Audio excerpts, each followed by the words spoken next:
18-year-old Brittany Gargal had lived in Saskatoon, Saskatchewan, all her life.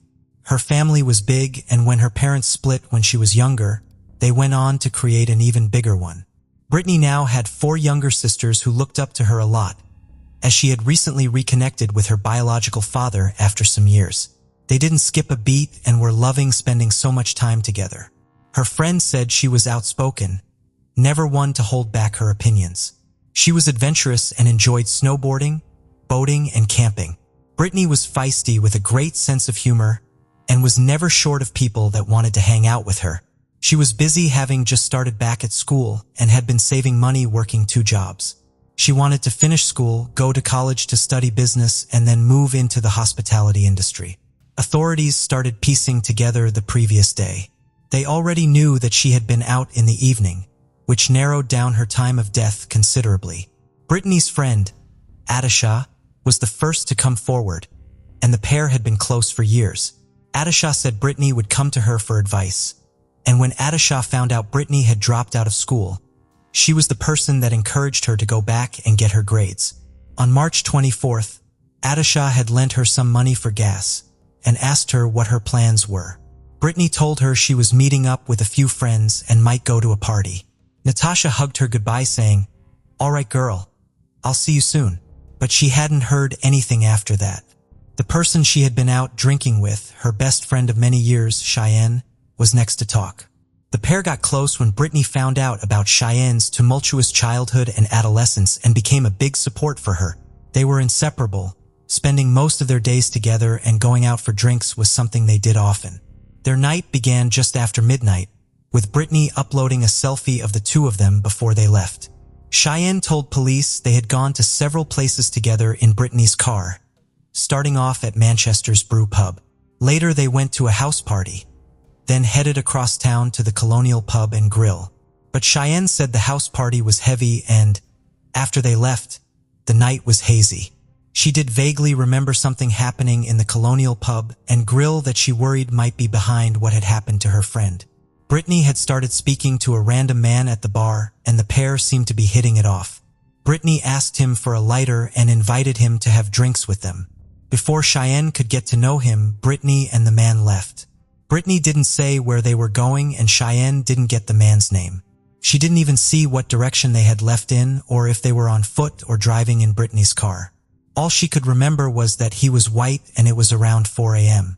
For some reason, Brittany had Cheyenne's phone, and Cheyenne had made her way back to visit her uncle, who corroborated her coming to see him by herself.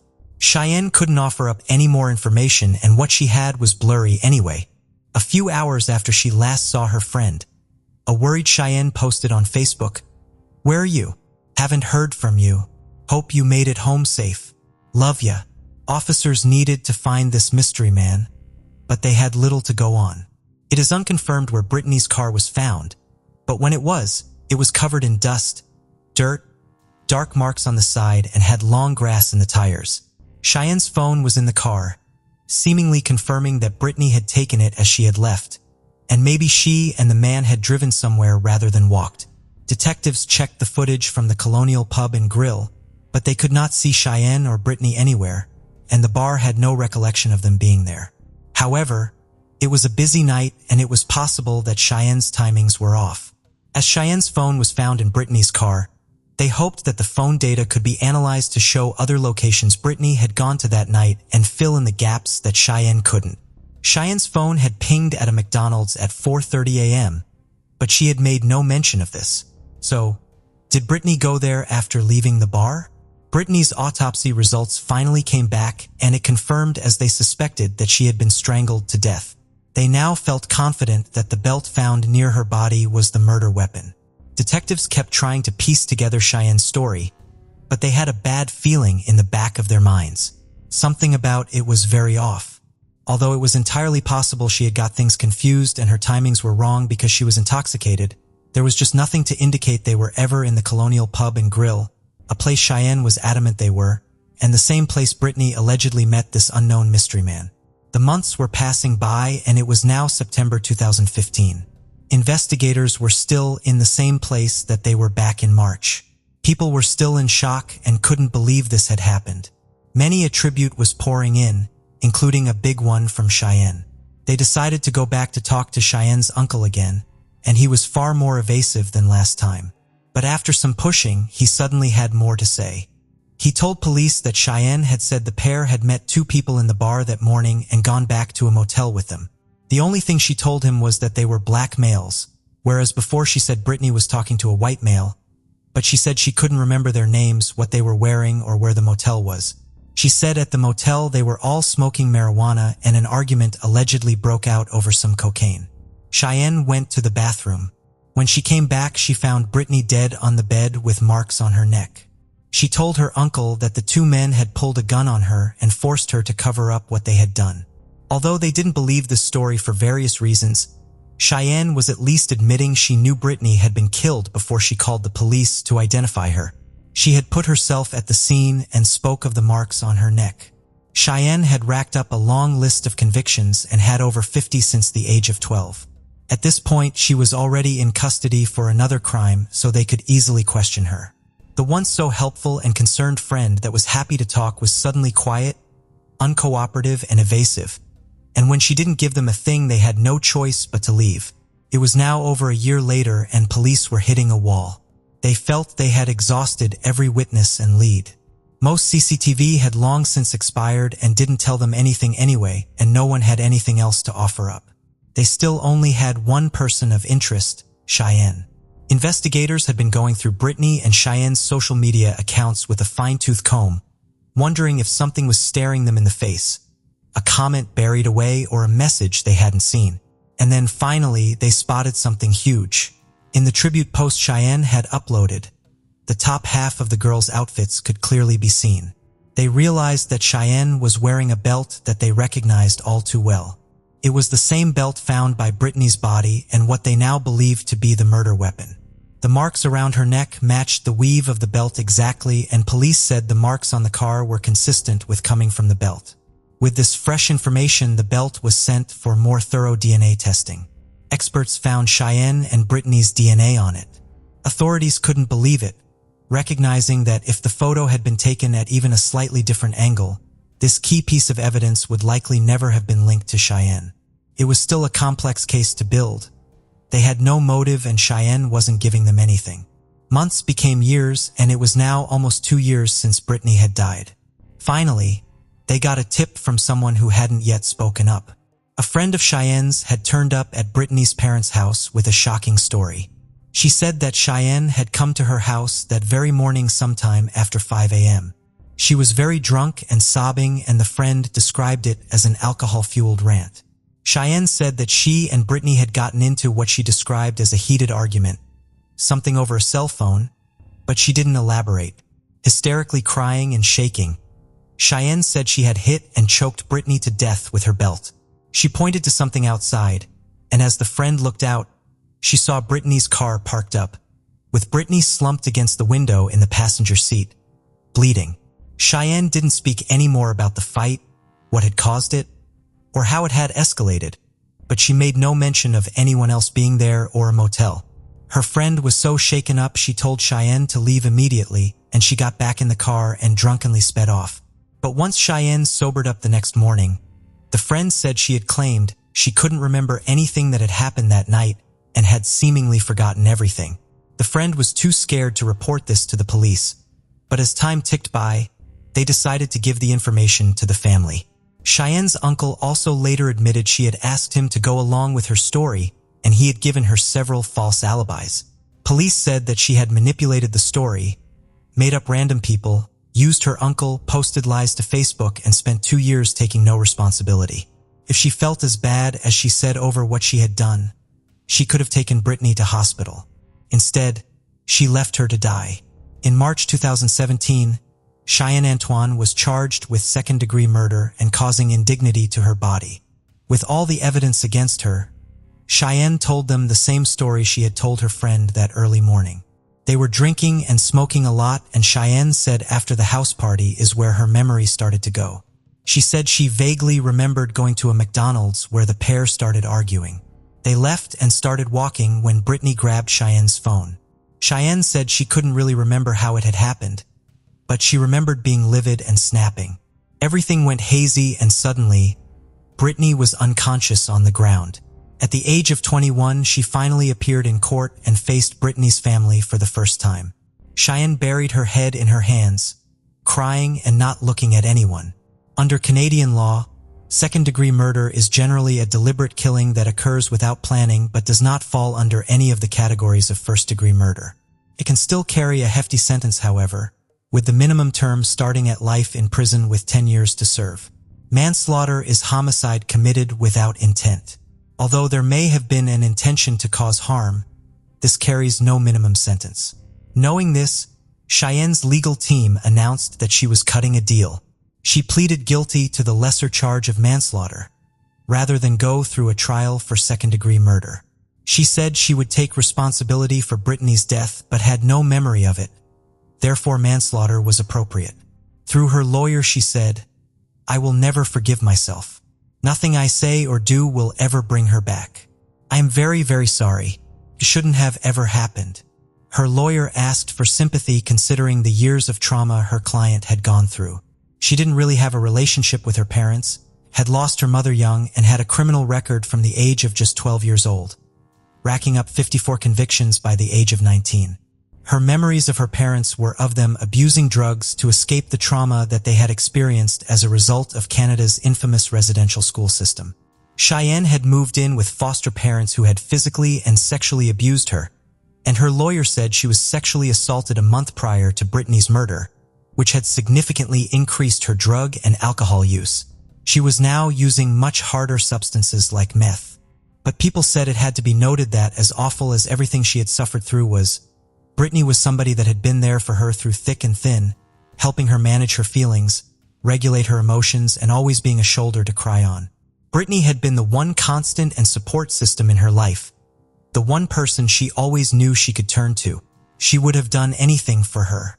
She knows the family would like an explanation, a reason, but unfortunately she can't provide that, Cheyenne's lawyer said. Police and prosecutors say Cheyenne mentioned a cell phone potentially being the cause of the fight, but they know little else. Cheyenne has never said anything else about it, and whether she remembers or not, has blocked it out, or is intentionally keeping quiet, is still unknown. It will likely always be this way. 21-year-old Cheyenne was later sentenced to 7 years in prison, with a likely release date of 2024 or 2025. The judge said she needed to work a program in prison to help her with her addiction and anger. Honor your friend by becoming a positive, productive woman. You owe it to her to persevere, she said. There are still so many questions about what happened that night and why it ever did. One person claims they can't remember and the other can't talk at all. Brittany's aunt described the pain of losing a niece as profoundly dark and intense, and Christy, her stepmother, said Brittany's little sister feels guilty if a day goes by where she doesn't think about Brittany. She was just 5 years old at the time of her death and says she's worried that if she doesn't think about her, it means she's forgetting her. Brittany's father Everett said, "I feel so much anger and sadness about how short her life was. My life changed forever. I miss her so much." The day before she was killed, he was supposed to help fix something with her car, but he couldn't make it back in time. He said he thinks of this every day, knowing it could have been just one last time to hug her, and he was robbed of that. Saratoga, situated in Wood County, Wisconsin, is a city renowned for its association with Silicon Valley in the southeastern Bay Area. This affluent residential community is celebrated for its wineries, restaurants, and notable attractions such as Villa Montalvo, Mountain Winery, and Hackney Gardens. Saratoga not only offers welcoming neighborhoods and friendly communities, but also presents thriving industries and remarkable opportunities for growth. The city is home to several distinct neighborhoods, each possessing its own unique character and allure. In the northern region, you will find Brookview and Pride's Crossing, while the southwest is adorned with Blue Hills and Greenbrier. Congress Springs, on the other hand, graces the southwestern corner of Saratoga. However, amidst the splendor and charm of these vibrant communities, a heinous crime took place in 1984. A 73-year-old woman was tragically and brutally murdered in her own home, leaving investigators with scant evidence to work with. Eleanor Roberts, a beloved resident of Nakusa, Wood County, Wisconsin, was born on April 10, 1911. She was a cherished mother, wife, and grandmother, with her son Marshall Roberts residing close by in Saratoga. Known for her compassionate nature and her unwavering commitment to ensuring the happiness and well-being of those around her, Eleanor was a beloved member of the Saratoga community in which she resided in 1984. Unfortunately, tragedy struck when she least expected it, lurking just around the corner. The events that unfolded within the Roberts household on that fateful day, November 27, 1984, were undeniably chilling. Eleanor's brother grew concerned when she failed to meet him at an automobile dealership, where she had planned to purchase a car. He subsequently went to her home on South Hollywood Road in Saratoga. However, when Eleanor did not respond to his knocks on the door, he reached out to her son, Marshall Roberts. Unbeknownst to Marshall, he was about to encounter a scene of horror that would haunt him for the remainder of his days. Aware of a hidden key to his mother's house located outdoors, Marshall made his way to her Saratoga residence.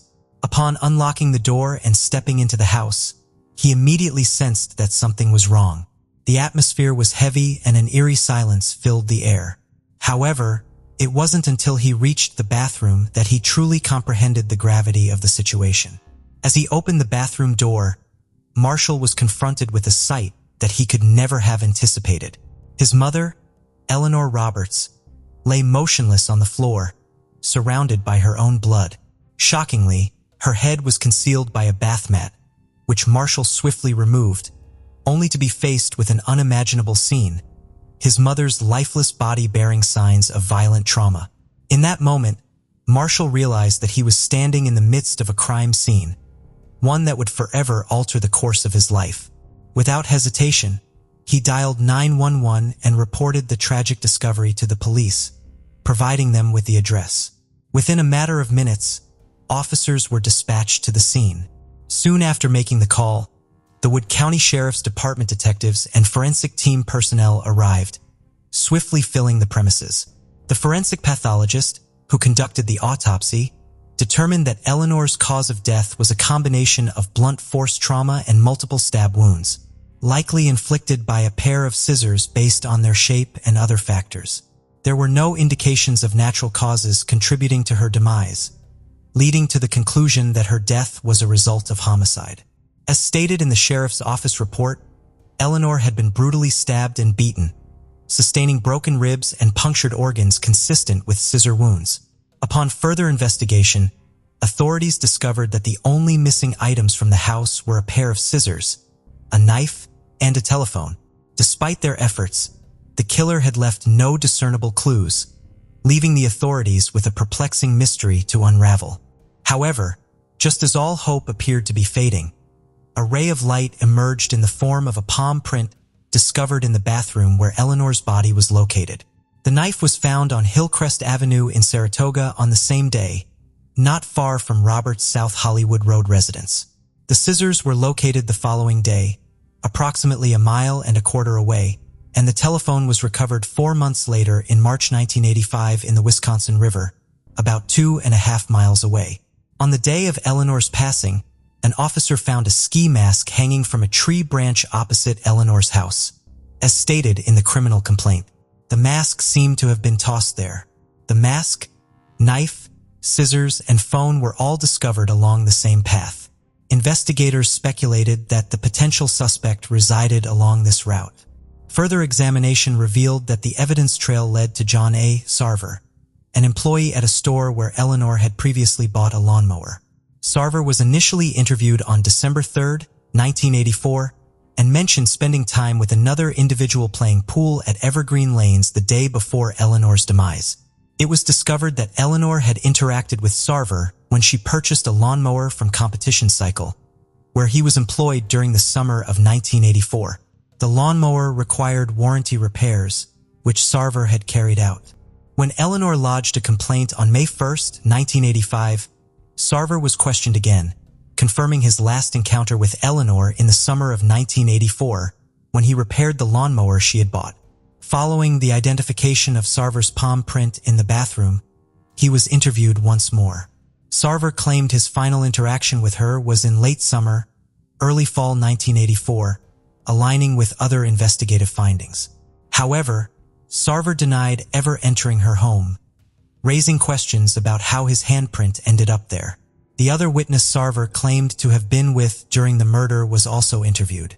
Although the witness couldn't recall all the details of that night, he stated that he never remembered playing pool with Sarver.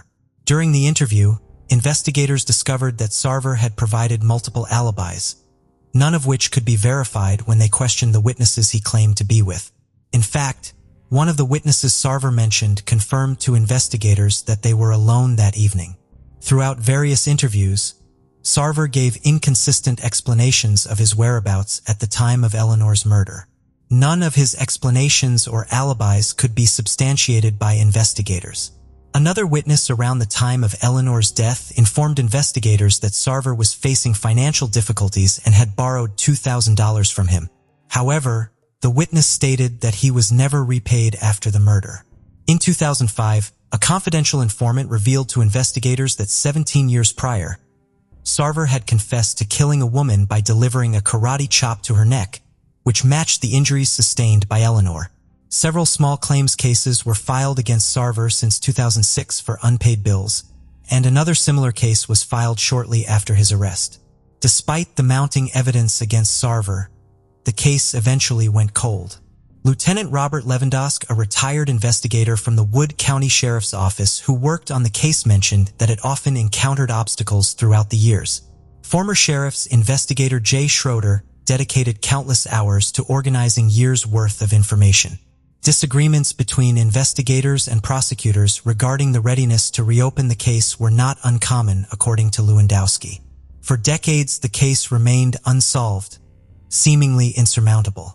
Nearly 30 years after the incident, in May 2013, investigators obtained a search warrant to collect DNA from John A. Sarver, who had long been considered a key suspect in the case following Eleanor's tragic death. Jerome C. Lippert, a retired business executive residing in the Pittsville area with a keen interest in local history and events, penned an article that was published in the Wisconsin Rapids Tribune on December 16, 2016, making a startling assertion. Not all law enforcement officers involved in the investigation should be commended. This revelation unraveled a narrative within a narrative. In the late 1980s, John Sarver worked as a civilian informant for the Wood County Drug Enforcement Unit under the guidance of Detective Brian Illingworth, also known as Big AI in the field. Illingworth, who later retired as a detective and former Wood County Sheriff, provided testimony during the trial. Despite his efforts to portray his collaboration with Sarver in a positive light, evidence presented in court indicated that the former sheriff had developed an overly close relationship with his informant. Notably, Sarver was not fingerprinted when he began his informant duties, a standard protocol that was only followed 2 years later by another officer. Moreover, Illingworth attended Sarver's wedding, a practice that was considered unusual. There were questions raised during the trial about Sarver being heavily intoxicated while under Illingworth's supervision, a clear violation of departmental regulations. In 1988, during the investigation into Eleanor Roberts' murder, a mysterious meeting occurred at a cabin in Adams County where Sarver and Illingworth were reportedly alone before other law enforcement officials arrived to interrogate Sarver. The contents of that private conversation, if any, have never been disclosed.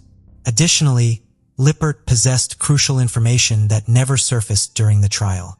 In the 1990s, a member of the Roberts family approached then-Sheriff Illingworth with a Reader's Digest article discussing advancements in DNA testing, hoping it could assist in their case. Regrettably, the sheriff responded insensitively, stating that the suspect was a friend of his and dismissively returned the magazine. This type of response is completely unacceptable from any law enforcement officer when a grieving family member seeks justice for their loved one. It is now evident that not all police officers involved in this case deserve commendation. This attitude or conflict may have contributed to the delay in achieving justice. Additionally, there was a peculiar incident towards the end of Sheriff Illingworth's career in Wood County that may be relevant. It is possible that some long-term residents recall Illingworth being admitted to a Rock County institution in 1997, reportedly due to depression and struggles with substance abuse. Initially concealed from the public, This information eventually came to light, leading Illingworth to decide against seeking re-election in 1998. He retired from law enforcement without much attention the following year. In that same article, Lippard also mentioned a primary suspect at the time, although he couldn't disclose the individual's name for obvious reasons. However, that person was Mr. Sarver. Lippard also suggested that the entire story was not being revealed, and indeed the trial confirmed the accuracy of his statement. He called for renewed interest in the case, prompting investigators to diligently pursue the killer of Eleanor Roberts.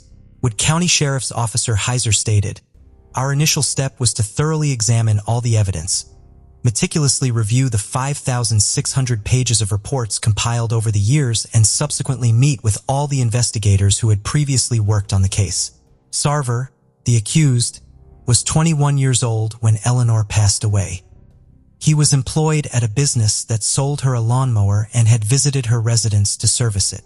Initially, he denied ever entering Roberts' home when questioned by the authorities.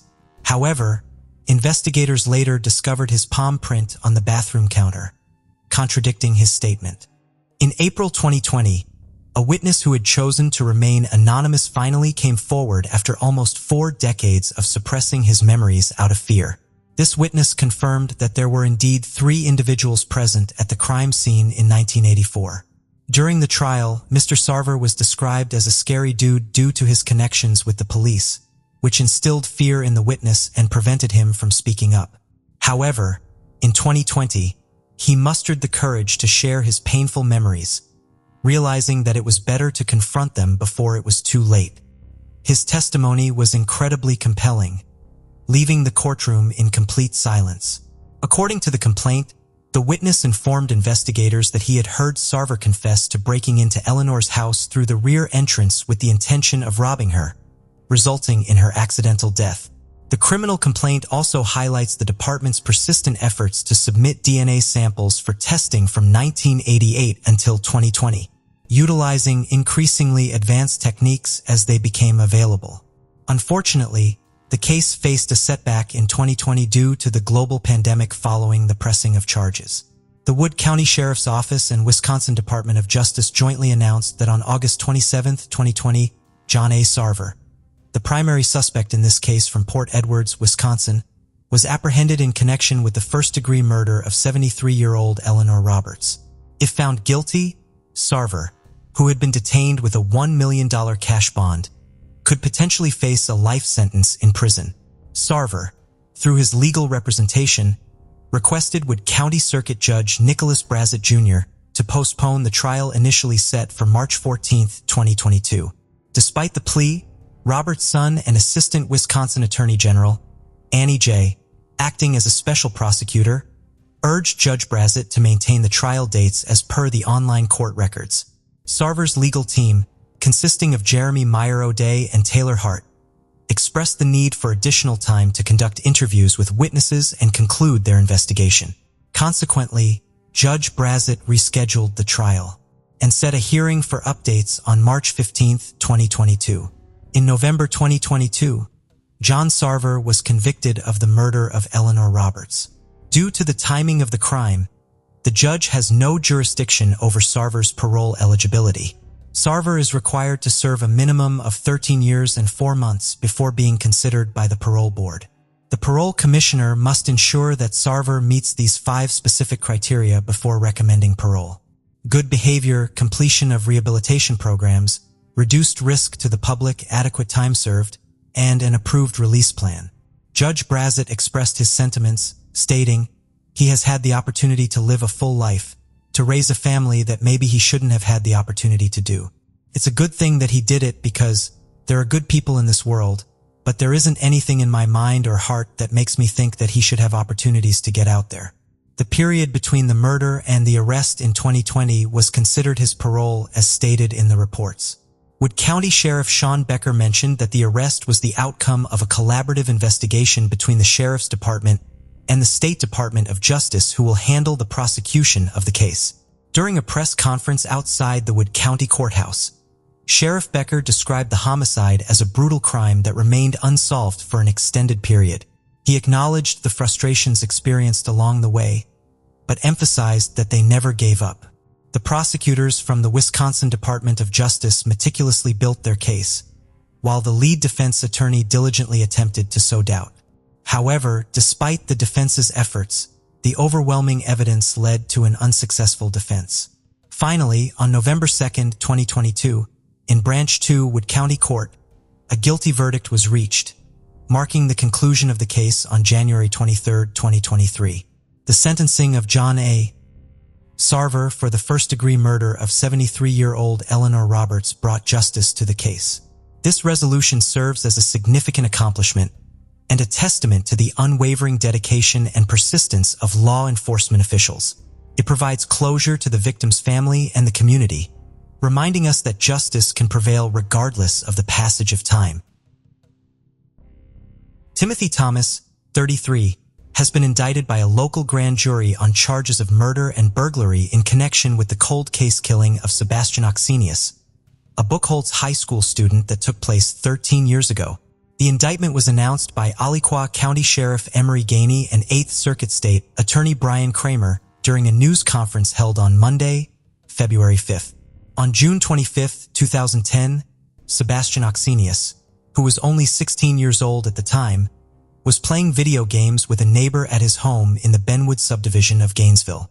Tragically, while he was in the kitchen, he encountered a burglar who shot him multiple times.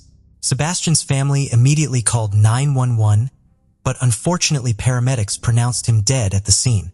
During the press conference, Sebastian's brother Boris Oxenius expressed the family's hope for justice, stating, "We hope as a family that you can help us get to the final chapter of this, which is bringing my brother justice.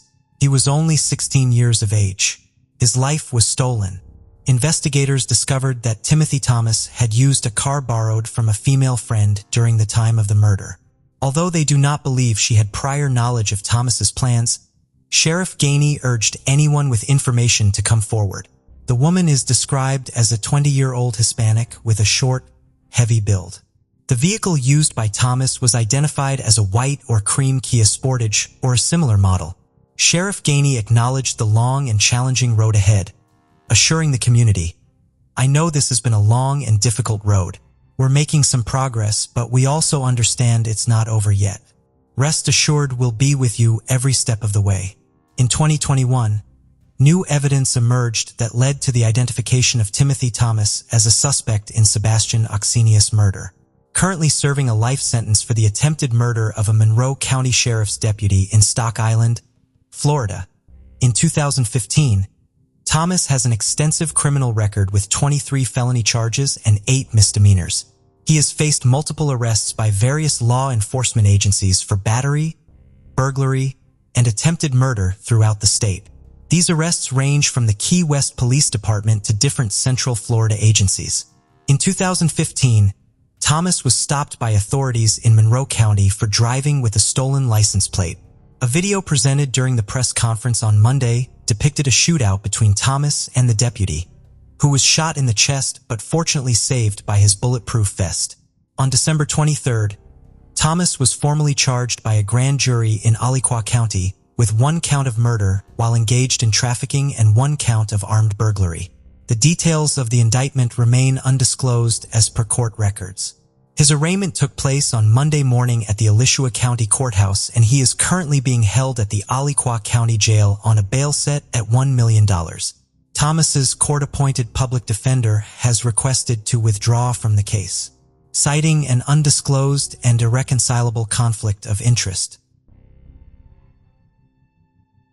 19-year-old Maple Padalia was born near Mumbai in India before moving to Surrey in British Columbia with her family shortly after. Friends said she was warm and intelligent, ambitious and determined, a straight-A student with dreams of being a doctor. She was also very creative and was starting to make waves in the entertainment industry. As well as studying health and science, she was often picking up modeling and acting gigs. She landed a role in the 2010 movie Diary of a Wimpy Kid and filmed an episode of The Secret Circle, which was airing on the CW.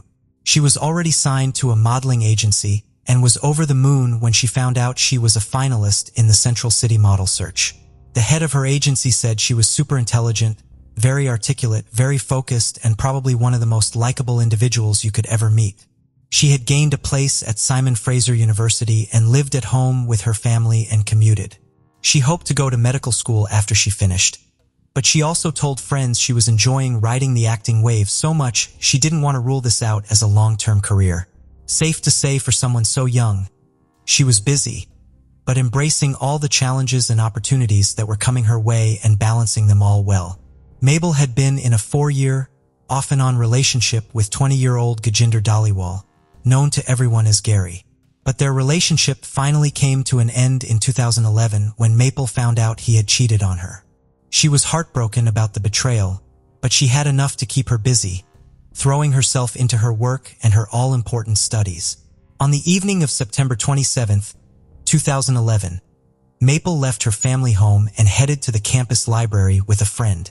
They had a late-night study session planned and met up with a few more people there as well. As the hours ticked by into the next morning, they all decided to call it day. Maple hugged her friends goodbye and headed to her car, which was on the 3rd floor of the parking lot. Just minutes after 1 a.m., a resident across the street suddenly heard 7 loud bangs in quick succession. He ran to his window to see a white Dodge Charger screeching away.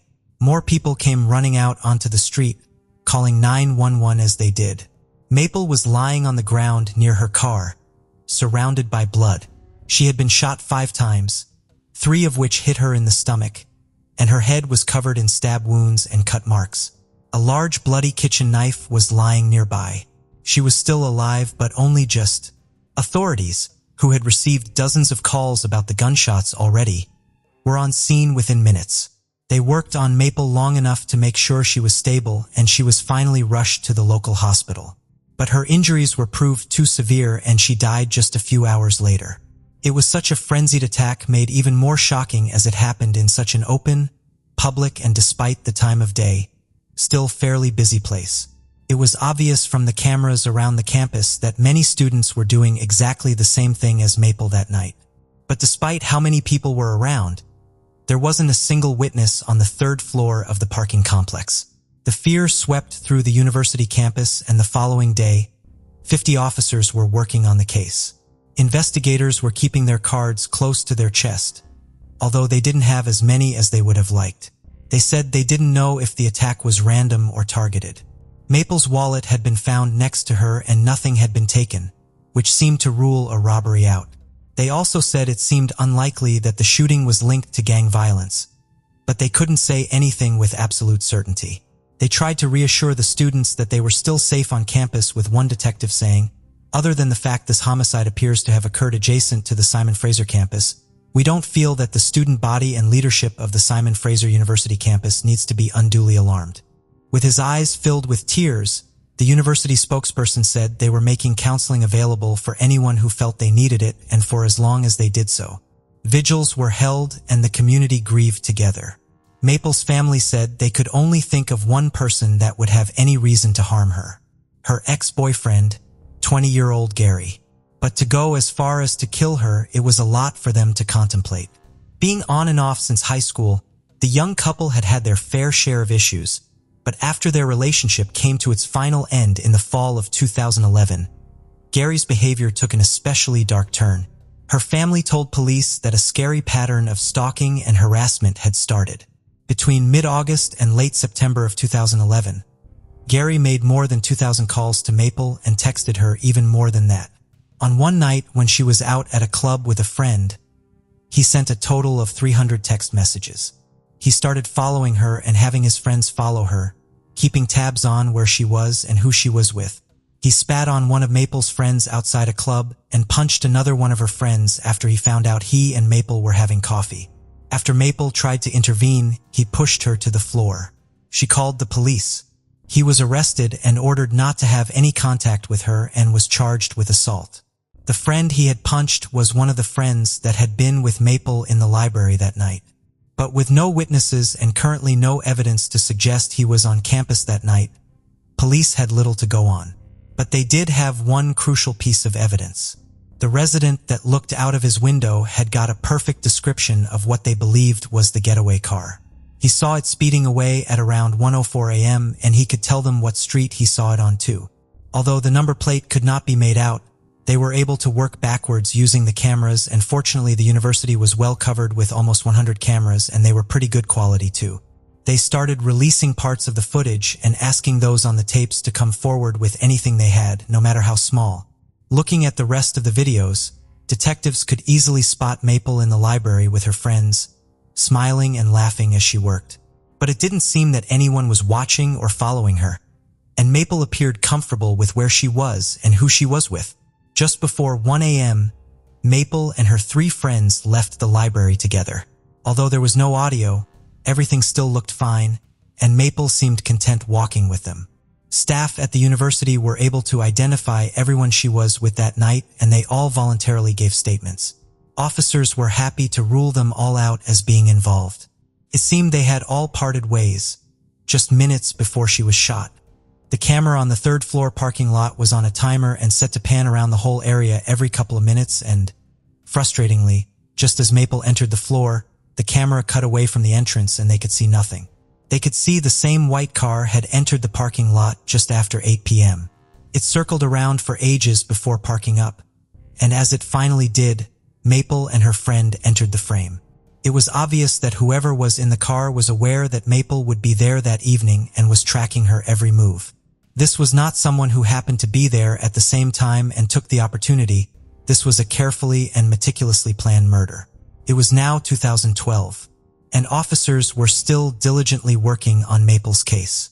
They just didn't have enough to make any arrests.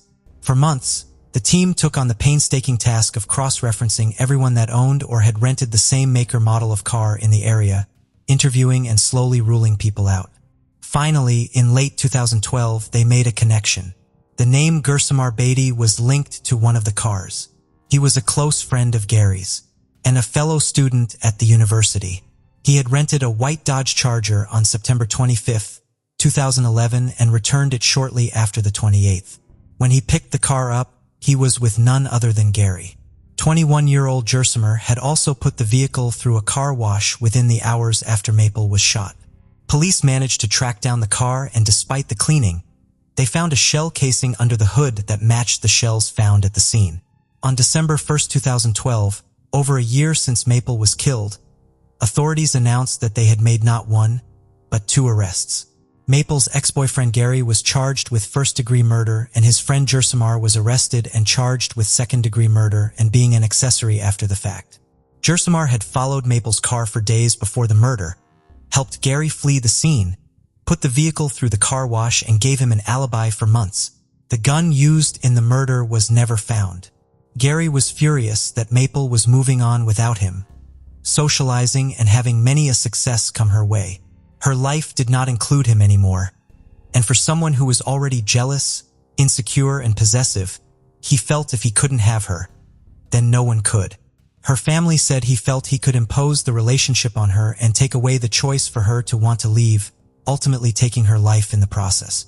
And before the trial was set to start in 2016, the now 26-year-old Gary would change his plea. He pleaded guilty to second-degree murder and was sentenced to life in prison with no possibility of parole for 21 years.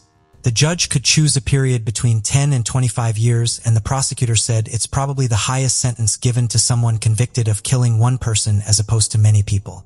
27-year-old Gursamar Beatty was later found not guilty of second-degree murder, but he was found guilty of being an accessory after the fact.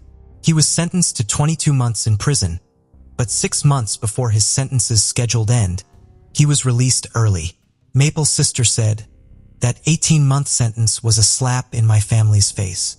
He had the audacity to stay quiet. Even when the sentencing happened, he smirked at our family. He smirked at the people there in a way to imply that I got away with this."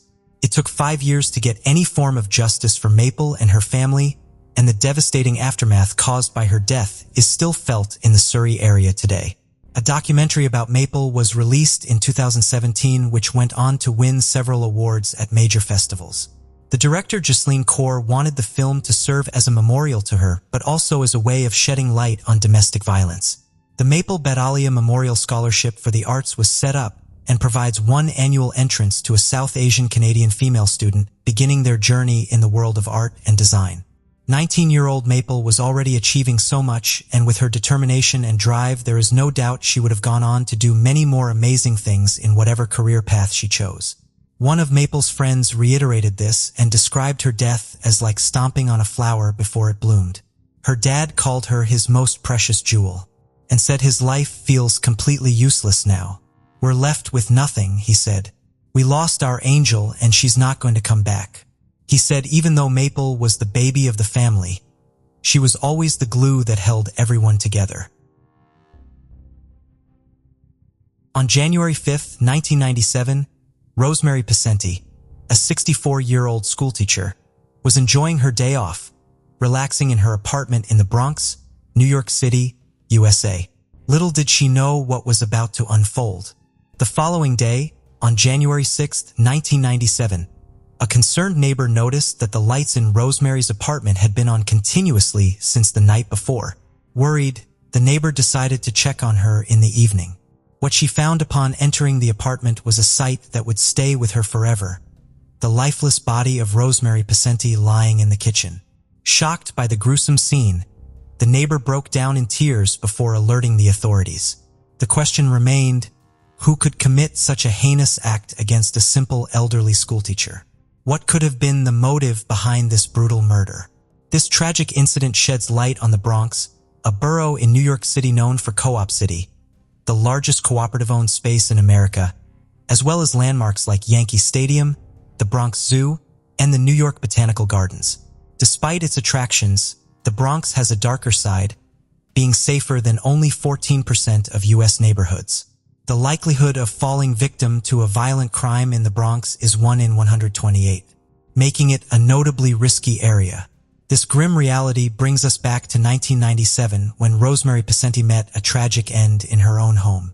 Born on July 28, 1932, Rosemary led a private life, never marrying and residing alone in Co-op City for 25 years while working as a dedicated school teacher. Despite leading a rather monotonous life, she would occasionally venture out to spend time with a select few neighbors whom she had befriended in the building. However, on Sunday, January 5, 1997, the cold weather in the Bronx compelled Rosemary to stay indoors. As the night passed and Monday morning, January 6, 1997, arrived, Rosemary failed to show up at the school where she worked. Her phone rang incessantly in her apartment, disturbing the otherwise silent atmosphere, but there was no response. One of Rosemary's neighbors noticed something peculiar. The lights in her apartment had remained on throughout the night. Filled with worry, the neighbor decided to check on Rosemary and arrived at her apartment at 6:15 p.m. However, upon reaching Rosemary's door, an unsettling feeling washed over her as she noticed it was slightly ajar. With trepidation, she cautiously entered, taking small steps, fearful of what she might discover. Unfortunately, her worst fears were realized as she entered the kitchen and came face to face with Rosemary's lifeless body lying in a pool of blood. Overwhelmed by the gruesome scene, she let out a horrified scream before regaining her composure. Without delay, she immediately informed the authorities, prompting the arrival of Detective George Wood and Sergeant Curtis Oates from the New York Police Department to investigate the crime scene. Rosemary's body was drenched in blood, with a 9-inch knife still embedded in her back as she lay face down. The detectives observed the numerous stab wounds, indicating a painfully brutal demise. Additionally, they noticed that her throat had been slit and identified defensive wounds on Rosemary's right hand, suggesting a struggle with her assailant. Outside the apartment, in the building's lobby, further evidence supported their initial theory. Blood stains were discovered smeared along the wall adjacent to the elevator. Yet no traces of blood were found inside the elevator itself.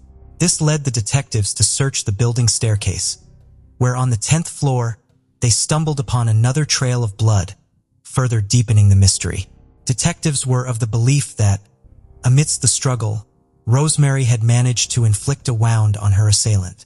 The blood discovered on the elevator wall and the staircase located 13 floors below Rosemary's apartment provided strong evidence that it belonged to the person responsible for her murder. Detectives concluded that the killer may have escaped the building by using the stairs. Although the blood stains were significant in the investigation, they did not provide any clues as to the identity of the killer. Samples were collected and preserved for further testing and future use. Subsequently, an autopsy confirmed that Rosemary had been stabbed a total of 39 times, with 8 of the wounds located on her back. The knife, which was found lodged in her back, belonged to a set from her own kitchen. This led detectives to believe that Rosemary's murder was likely not premeditated. They theorized that the attacker initially did not intend to kill her when entering her apartment, but ultimately did so during the struggle. The missing items from the apartment suggested that robbery was the motive behind this tragic incident. A few days after the murder, a funeral was held for Rosemary at Granby Cemetery in Hartford County, Connecticut, USA. Her loved ones gathered to pay their respects as she was laid to rest. Despite the strong evidence and compelling theories, weeks and months passed without any new developments in the case. Detectives were struggling to come up with leads, leading the police department to eventually shift their focus to other cases, causing Rosemary's case to go cold. However, more than 2 years later, in May 1999, Detective Kevin Lawler from the New York Police Department was assigned to the cold case squad and given Rosemary's case. Upon reviewing the case, he devised a plan to move forward. With the assistance of Detective Mark Tebbins, the blood samples found at the crime scene were re-examined, resulting in the successful development of a DNA profile for Rosemary's killer. The DNA profile was submitted to the nationwide database of DNA profiles known as the Combined DNA Index System. 2 years later, on August 20th, 2001, Detective Lawler received a call from the New York Police Department Crime Lab regarding Rosemary's case. A match was finally found through the Combined DNA Index System, identifying the person as Charles Jones, a 28-year-old individual. Detective Lawler wasted no time and conducted a thorough investigation. He conducted a background check on Jones and discovered intriguing information. Initially, Jones was not connected to Rosemary's murder, however, due to his imprisonment for a robbery and assault of another resident of Co-op City on August 13, 1998. He was required to provide a DNA sample before his release on August 10, 2001. When Jones's DNA profile was uploaded to the Combined DNA Index System on August 20, 2001, it matched the sample belonging to Rosemary's killer. Additionally, Jones lived in Co-op City just a few blocks away from Rosemary's apartment at the time of the murder. While this strengthened the case against Jones, it was still insufficient to charge him. Detective Lawler recognized that although the blood sample evidence placed Charles Jones in the building during the murder, it did not place him inside Rosemary's apartment where the crime occurred. This gap in evidence was crucial for the case. Determined to gather more information and stronger evidence, Detective Lawler and his team decided to confront Jones. They attempted to locate him through his parole officer, only to discover that he was not at home and that his family was providing cover for him. The detectives left a message for Jones, stating that they wanted to discuss an outstanding traffic violation with him. A few days later, Jones took the bait and arrived at the precinct to discuss the alleged traffic violation. Jones was soon to discover the true reason behind his summons for questioning, making the next steps crucial. The detectives aimed to establish a comfortable atmosphere before confronting him. After half an hour of treating Jones kindly, the detectives proceeded with the interrogation. Despite Jones appearing nervous, he remained steadfast, prompting the detectives to introduce some unsettling facts to undermine his confidence. They informed him that the blood found in Rosemary's apartment belonged to him, providing sufficient evidence to link him to her murder. Upon hearing this revelation, Jones altered his story. The approach did not seem to yield the desired results. Detective Lawler realized that more needed to be done to break Jones and elicit a clear confession. He walked over to his desk, retrieved an envelope, and extracted a series of photographs. Placing them on the table in front of Jones, the images depicted Rosemary's lifeless body lying cold on her kitchen floor. Detective Lawler believed that this visual evidence might compel Jones to admit his guilt, but he was mistaken. Despite numerous attempts to coax the truth out of him, Tensions remained high and the detectives refused to let him go. The interrogation persisted for another 8 hours until Jones finally succumbed. He chose to confess to the murder and struck a deal for a reduced sentence by offering a straight 8, which means he would serve only 8 years in prison in exchange for a full confession. At this point, Jones realized that there was no escape from the consequences of his actions. He understood that he had to accept responsibility and endure the consequences. Fortunately, Jones made a wise decision. Instead of contesting the accusations, he provided Detective Lawler with a comprehensive confession, hoping it would aid him during his sentencing. According to Jones, the entire incident was a misunderstanding. He maintained that Rosemary had attacked him first. He had acted in self-defense. However, the detectives found something unsettling about this confession. Jones, who was 23 years old and nearly 6 feet tall at the time of the murder, claimed to have acted in self-defense against a 5'4" elderly woman. The story seemed implausible to the detectives, who were not convinced that Jones' actions were justified. Charles Jones was taken into custody on Friday, August 24, 2001, on charges of robbery and the murder of Rosemary Pacenti. Jones was warned that if he chose to challenge the charges in court and was found guilty, he could face a lengthy trial and potentially the death penalty. On January 11, 2002, Jones pleaded guilty to first-degree manslaughter in the Bronx County Courthouse and received a 19-year prison sentence. The arrest of Charles Jones brought a sense of closure to the community, particularly to Rosemary's neighbors. Belinda Bailey, a close friend of Rosemary's, expressed relief that the mystery surrounding her friend's murder had finally been solved after nearly 4 years of anguish. The use of DNA technology by the detectives was crucial in solving the case and providing closure to Rosemary's loved ones. Moving forward, the detectives are committed to utilizing this technology to solve other cold cases and bring justice to victims and their families.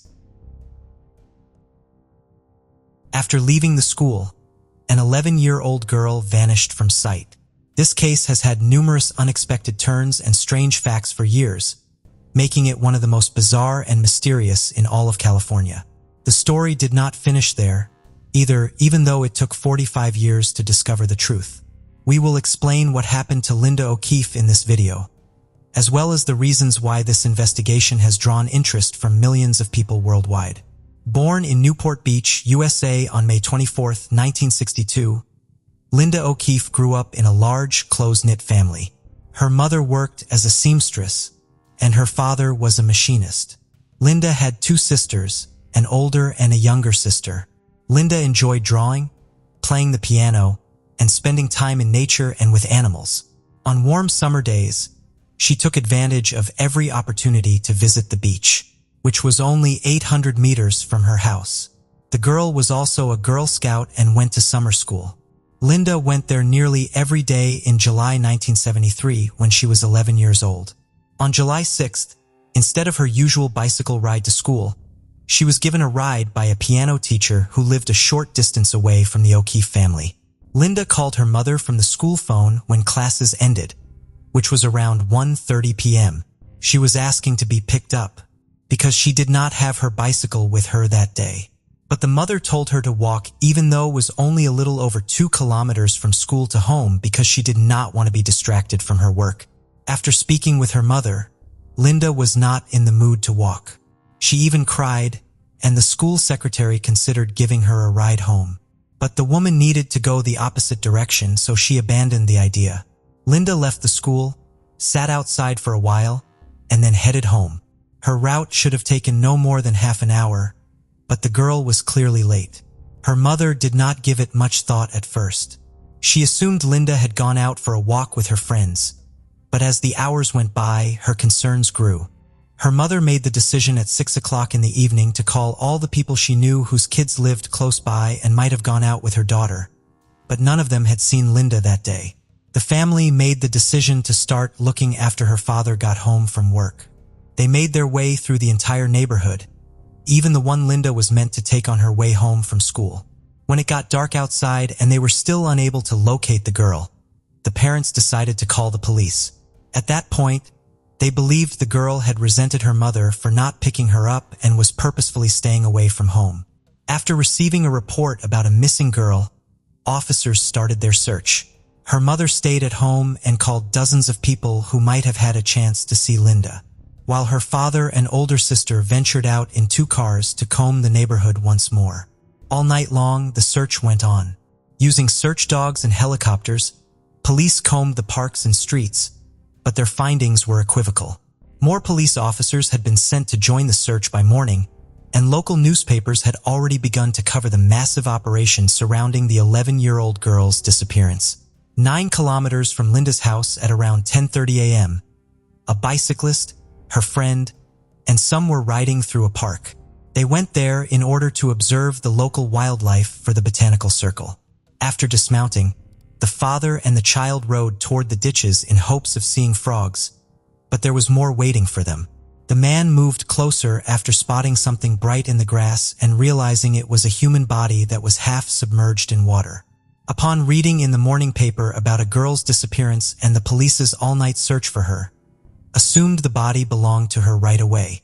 The man and his friends quickly exited the park, hopped in their cars, and drove to the closest payphone to report their discovery. An officer who had participated in the search for Linda was encountered by them en route. After learning their story, the policeman reported it and went in the direction of the location. It did not take long for the investigators to identify the deceased as Linda O'Keefe. She was dressed in the identical clothes the girl had left for school, and her mother had made the outfit the girl was wearing. Her backpack was also lying next to her, but she did not have on any shoes and they were not discovered close to the body. After investigating the crime scene, detectives discovered tire tracks next to the body's location but no other clues. The cause of death was determined by medical examiners to be strangulation. It was concluded that the death happened between 2 a.m. and 11 p.m. Investigators deduced that Linda had most likely been kidnapped not long after she had left school, meaning that her abductor had likely held her captive for roughly 12 hours. In addition to being abused, the victim's body had DNA traces discovered by experts.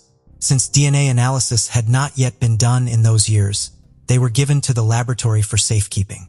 After failing to find any solid leads, the investigators started searching for witnesses. Interviews were conducted with all of Linda's friends, school staff, and the people who lived on the streets where the girl was meant to walk home. It soon produced results. The girl's friends saw her on her way home from school and noticed something off. Linda was walking down the road when a turquoise van approached her, slowed down, and continued to drive alongside the girl. But her friend did not see anything else because Linda in the van vanished from her field of vision. Almost instantly, police were able to locate 2 additional witnesses. The 19-year-old girl and her mother were driving the car about 100 yards from Lynn to school when they noticed the girl speaking with the driver of the turquoise van that had stopped next to her. At approximately 1:15 p.m., the witnesses, who were familiar with the O'Keefe family from their neighborhood, were shocked to see Lynn chatting with an adult male on the street and decided to observe what was happening. Linda was standing directly in front of the van with its passenger door open. The girl entered the car at some point while she was reportedly conversing with the driver. The witnesses chose not to pay much attention to the van as it drove offshore thereafter. Since they were positive the girl would never get into a car with a stranger, they assumed Linda had been picked up by a relative or acquaintance. Investigators were able to get a rough description of the driver after questioning the girl and her mother. He was a white man, about 24 or 30 years old, with an elongated face and blonde, curly hair. Regretfully, the women were unable to recall the car's manufacturer or even the license plate number. Nevertheless, the 2 women's story was the only strong lead in the case, so based on what these witnesses had to say, investigators assembled an APB on the suspect and his vehicle. They were dispersed throughout California, but to no avail. The investigator had a few more conversations with the woman in the hopes that she would remember some more information. They even accepted an offer to undergo a hypnosis session at one point. It was only partially successful. The witnesses could remember a few more details about the suspect's vehicle, but they were all too little to lead to the murderer's location. The police soon located a second witness. Around 10:30 p.m., a neighbor who lived close to the scene of Linda's death heard a woman screaming. At first, she thought she heard someone yell, "Stop hurting me," but the voice ended suddenly. The witness might have heard it because the girl passed away at the same time. Later that morning, the detectives got another intriguing tip. This one concerned Linda's body. It was in that park that the artist was working on his painting. He started to watch what was happening and realized that something serious had happened when he noticed dozens of police cars. He once saw something that seemed strange to him. Was a young man in the park, observing from the bushes next to the police. The artist chose to ask him what was going on because he was standing fairly close to him. The young man said the police had located the girl's body, and he looked very concerned. Aside from that, neither the man nor the artist could see any details because they were sufficiently far from the scene of the body's discovery. How the man knew that they were looking at the body of a girl was a reasonable question for the detectives to ask. The man was characterized by the artist as a thin, white man with sideburns and blonde hair who was between the ages of 18 and 24. He stood at 180 centimeters tall. When the two witnesses described the van driver's appearance to the police, this description came pretty close. Investigators came to the conclusion that this man was the murderer as a result that he had decided to observe the police that morning. Finding the killer in the large city proved to be quite difficult, despite the police possessing a fairly detailed description of his appearance. But then something unexpected occurred 2 days later. They were approached by 18-year-old Peter Wooden, who admitted to the killing. The young man went to the same school as Cindy, the victim's elder sister, and lived close to the O'Keefe family. The town's residents were shocked when the news quickly spread throughout it. Police questioned the boy for 7 hours and searched his parents' house, not anticipating such unexpected developments. Following that, he was formally accused of murder. After 3 days, everyone was in for another shocking turn of events. Peter was declared free by the investigators after being exonerated of all charges. They claimed that the young man's confession contained far too many falsehoods and that the only times his story lined up with information that was published in the media were by coincidence. If not, he purposefully provided the investigators with false testimony that went against the actual evidence. Finally, the two witnesses who had seen Linda with the driver of the van were positive it was not Peter. Since they both lived close to the young man, the women knew him well and could recognize him right away. Consequently, the police deduced that the young man was merely attempting to make a name for himself by admitting to the crime of someone else. The man may have suffered from mental health issues, but he was unrelated to the murder. The investigators were left without a single good lead after that. They continued searching the entire town for the van and its driver, even enlisting the help of Linda's classmates. Children searched for that same turquoise van on their bikes while riding through the streets, despite police protests, but they were unable to locate it. Police interviewed 175 people during the first month of the investigation, searched every inch of the route from the school to the home, and requested assistance from the general public. They chose to make public a crude drawing of the van's driver a few weeks later, but that move also failed to produce any results. Detectives were not sure whether to pursue this at first because they thought the man would leave town, but as time went on, they needed to employ more and more resources in order to crack the case. The police had a new lead after 2 months. In the same neighborhood, there had been abuse of another girl. After dragging her into his van and taking her to a desolate location, an unidentified man released her. Despite discrepancies, investigators surmised right away that Linda's killer might have been responsible for the murder. The attacker's description of his appearance did not correspond with the information supplied by the witnesses in Linda's case, and he drove a white van. The detective soon had a lead on the suspect. The truck driver, who was 32 years old, was found to be guilty. Investigators came to the conclusion that this man had nothing to do with Linda's murder because witnesses claimed he did not resemble the man Linda was speaking to at all. Although investigators have continued to work on the case over the years, no noteworthy evidence has turned up since then. Authorities sent DNA samples from Linda's body to a lab in 2001, 28 years after the murder, in the hopes of obtaining a profile of the killer's DNA. However, the man was not included in the FBI database. This suggested that either it happened before they began collecting DNA from offenders or the murderer had not been charged in any prior criminal cases. Experts attempted, but were unsuccessful, to locate his next of kin in that database a few years later. However, the tools available for DNA analysis were far from what they are today, making it nearly impossible to do something similar in those years. Around the middle of 2010, there was a breakthrough in the field of forensics, which gave the police new tools for locating suspects. Not to be left behind, investigators in Linda's case also turned to a private lab known as Parabon in 2018. They sent detectives a picture of a man created using Linda's murderer's DNA. DNA phenotyping is an innovative technology that enables you to identify various physical characteristics of an individual based only on a small sample of their DNA. Experts assembled two portraits at the same time, implying the perpetrator's possible ages of 20 or 60. This portrait was surprisingly accurate to the testimonies of witnesses who had 45 years earlier seen the suspect alive. Investigators in Lindis did something no one had ever done before. In most cases, they would contact people who may have known the man and published portraits of him in the media to garner public attention. Exactly 45 years after the murder, on July 6, 2018, they shared a string of messages on Twitter on behalf of the victim. The final day of Linda's life was detailed in the sequence of 68 messages.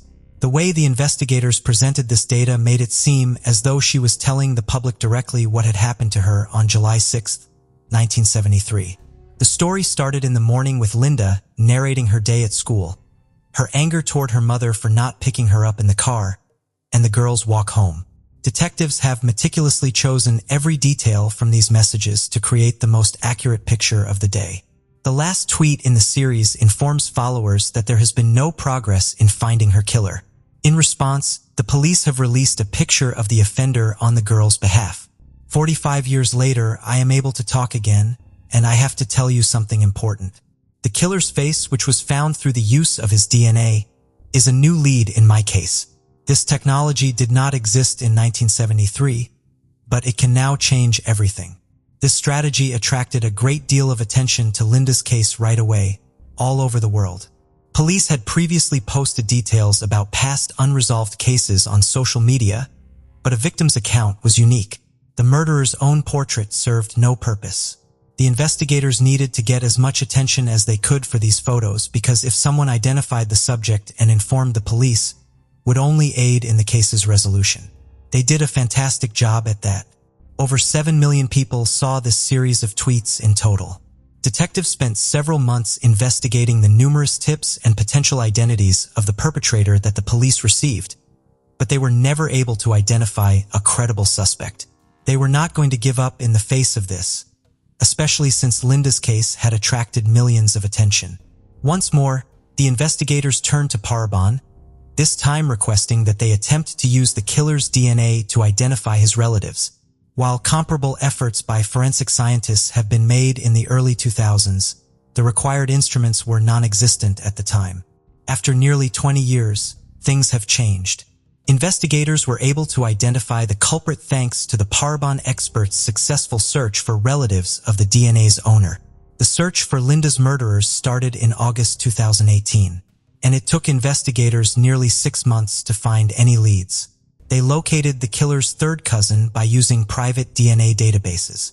That essentially meant that detectives were one step closer to cracking the case. All they needed to do was look up the man's family tree and identify a suspect, but the Parabon experts did not stop looking until they made an unexpected finding. In one of the private databases, they discovered the murderer's personal DNA. He had willingly submitted his sample to a database where they could look up long-lost or distant ancestors. Later on, it was discovered that the man had received the unique genetic kit required to access the database from a member of his family. Police finally knew the identity of the murderer, James Allen Neal, 45 years later. Detectives visited the 72-year-old man who was living in a different state in January 2019.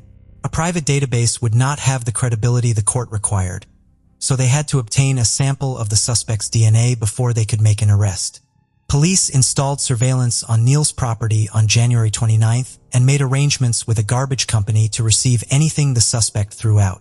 Following the acquisition of multiple items from which specialists could extract the DNA sample, Detectives dispatched them to the laboratory and stayed in close observation of James over the following 3 days. Sadly, forensics was unable to obtain a sample of the man's DNA, so the investigators had to look elsewhere for evidence. They soon got the chance. The police promptly gathered the evidence after observing the suspect smoking while seated in his car in the parking lot. He then threw the butt of his cigarette on the sidewalk before driving off. This time, scientists were able to take a DNA sample, and it precisely matched the murderer's DNA that was discovered on Linda's body. This implied that the culprit for whom they had been looking for nearly 50 years was James Needle. A few days later, detectives called a press conference to finally announce the suspect James Neal's arrest. James Neal was born in Chicago in 1946, and his family later relocated to California. His aggressive behavior was a result of his parents' frequent beatings, humiliations, and acts of violence against him. He started committing small-time crimes as a teenager at a young age, such as breaking into people's homes. Following that, he left school and made an effort to find employment, but he never stayed put for longer than a few months at a time. The man turned out to have a lengthy criminal past. He was arrested over a dozen times for theft, car theft, and robbery, among other offenses. Almost each time, he was released with little punishment and returned to his previous ways. James got married for the first time at the age of 25, and the two made their home in the Los Angeles suburbs. 2 years after they moved in, he killed Linda, and their house was a half-hour's drive from the city where she lived. The perpetrator was on probation for less serious crimes in another state at the time, and James' wife was expecting. Following that, he received numerous citations for theft and forging bank checks. He also briefly served time in jail for breaking the terms of his probation. James was apprehended by the authorities 3 more times for moving infractions after being released from prison. He divorced his first wife, with whom they had 2 daughters. He lived in different states for a while, but then returned to Colorado and married another woman in 1997. She had a child from her first marriage, and soon she and James had a daughter. Detectives who looked into the man's background discovered that although he may have been involved in numerous cases of child abuse, he was never prosecuted for his crimes. Neal approached 2 girls in his car and abducted them in 1995 and 2004. After mistreating them, he let them go. James remained free because he was never found guilty in either case. He was later suspected by police of at least 5 other similar incidents involving the kidnapping of girls from the street by an unidentified man in a car. A girl who attended James' church in 2010 lodged a complaint against him. She acknowledged that she had been molested for months by the man, who was 63 years old at the time. Neal admitted after all the victims reported multiple instances that were similar. All that followed was an inexplicable event. In some way, the victim withdrew her accusations, the case was quietly dropped, and the man avoided punishment. James went back to living his life as usual, staying out of the police's notice for the following 9 years until his arrest for Linda's murder. When asked if he had ever kidnapped the girls, the man denied any involvement. He claimed to have never seen Linda when shown a picture of her, saying that she reminded him of one of his daughters. In any case, the court ought to have found the suspect guilty because it was evident that his DNA was on the victim's body. Detectives made every effort to gather as much information as they could. They searched for evidence that James owned the turquoise van, but they were unable to locate any. But this was clarified very quickly. He worked in an apartment building and had access to the service van at the time of Linda's murder. Investigators discovered multiple hard drives containing the listed materials when searching his house. On his smartphone, there were also comparable images and videos. On his computer was also something intriguing. It transpired that James had researched the past of violent offenders apprehended via DNA testing. It seems that he was fully aware that the police could use DNA to connect him to a number of crimes. For the detectives, there was still another unexpected finding. James had Linda's name tattooed on his wrist following his examination prior to being placed in a cell. Investigators believed that he had done so as a memento of his victim. But as it happened, it was strange coincidence. The tattoo was obtained by James a long time prior to the murder, and the police verified this. The trial was scheduled to begin in February 2020, a year after the arrest of the pandemic caused it to be postponed. Although James persisted in claiming his innocence, investigators were convinced that he was the one who killed Linda. But a trial was never held in this case. James was hospitalized in May and passed away from lung cancer 2 days later. Prior to his arrest, he was unaware of this illness, and by the time it was discovered, it was too late to start treatment. And so, the 50-year-old case was finally closed. Investigators planned to continue looking into the possibility that James may have had numerous other victims. Linda's parents died before the culprit was apprehended by the authorities. Her mother, who declined to pick up the girl from school, blamed herself for everything that had happened to her during her life. Linda's sisters expressed their gratitude to the investigators for their perseverance and determination in solving the case. Their parents' passing before this day was the only thing they regretted. Jefferson Parish, Louisiana. It is vibrant, busy, and full of culture, with many a historic building, theaters, exhibitions, occasional festivals, lovely places to dine out, and plenty of places to shop. But it also has a quieter side, with serene nature walks to track down, peaceful rivers to boat, swim, and fish in, and some big state parks nearby. Those that live there say you can always feel a big sense of community spirit and everyone supports everyone. And today's case takes us here, back to 2022 when it was home to 54-year-old Yolanda and Dillion.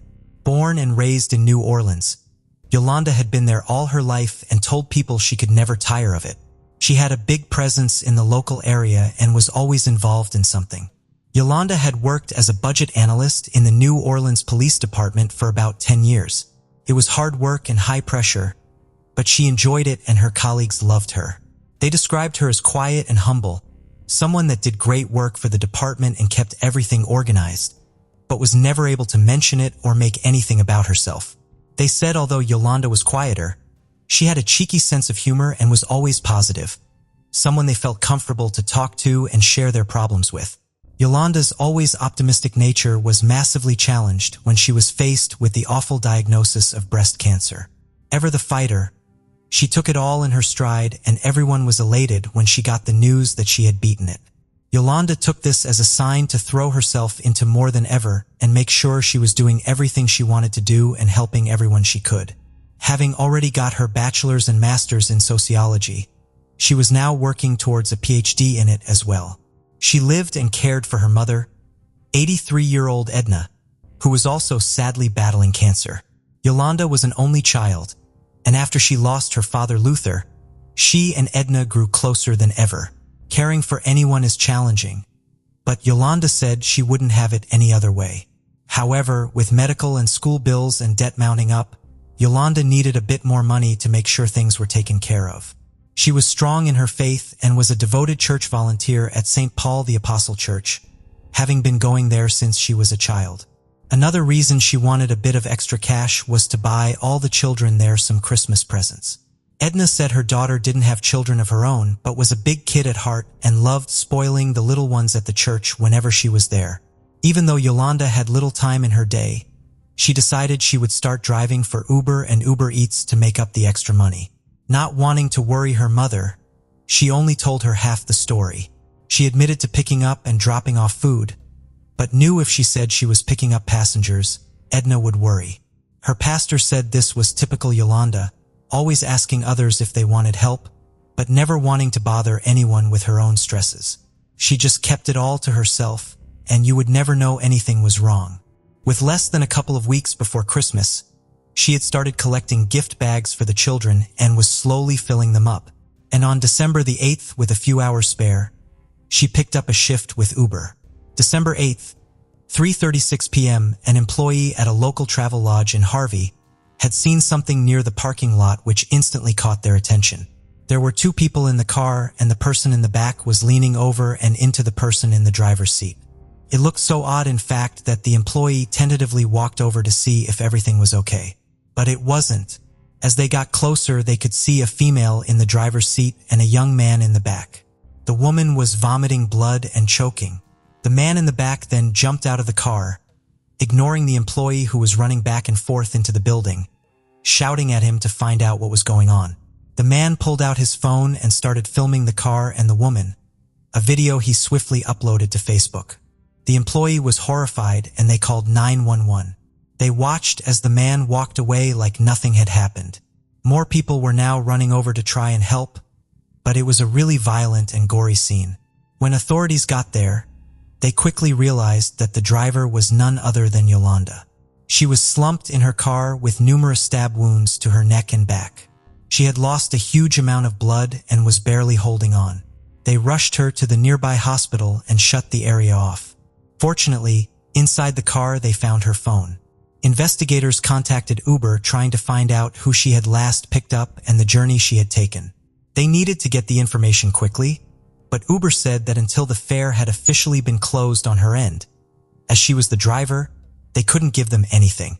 As frustrated officers continued trying to bypass the app and get through to Uber, Yolanda, who was now in hospital, was fighting for her life. But that fight soon came to an end. Her injuries were just too severe, and Yolanda Dillion died shortly after arriving.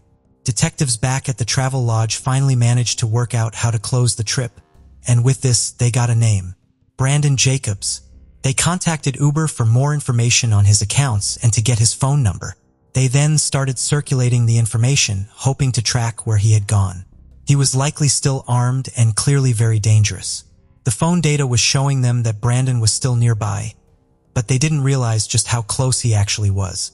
To their shock, he was a guest at the very travel lodge he had just murdered Yolanda outside of. And what no one realized was that as they were out in the streets trying to find him, as soon as he stabbed Yolanda, he actually walked around the front and back up to his room. Just a couple of hours later, he came back down to smoke. As he lit up a cigarette outside, officers made their move and Brandon Jacobs was placed in handcuffs. He was being held without bond and police didn't have to interview him for long before he started talking. He admitted to everything and said it was actually completely planned out. Brandon had checked in a few days prior. He had been working in Seattle for the past 7 years as a software developer for Microsoft, but had recently taken leave and gone on to benefits. It is unconfirmed why he did this, but after he took leave, he started moving around a lot from Seattle, Washington, all the way through to New Orleans, where he was now. That morning, he said he had woken up and quite simply decided he was going to kill someone. He started Googling knives online and knife stores in the area. He then proceeded to order an Uber that took him to a store that sold knives. He told police that he had debated on killing this Uber driver, but realized he wouldn't be able to get back to the travel lodge, so he changed his plan. The driver dropped him off at the store where Brandon bought 2 knives and a sweatshirt. He used the sweatshirt to conceal the knives and ordered his second Uber of the day set to drop him back at the motel. And this Uber driver would be Yolanda. "How did you pick her?" Detectives asked the 29-year-old. "I didn't pick her. Uber picked her," he coldly said. The sheriff Joseph Lapinto said there was no rhyme, reason, or motive for his actions. It was just mindless violence. He said the interview was so shocking and void of emotion. Officers were searching for words, but there really were none. How could this have happened to someone like Yolanda, one of their own? Investigators have no idea about the ins and outs of what happened in the car or if any words were exchanged, but given where she was parked up and was found, they believe the second she pulled up to complete the trip, he just lunged over and stabbed her in the neck. Experts say this would have incapacitated her immediately.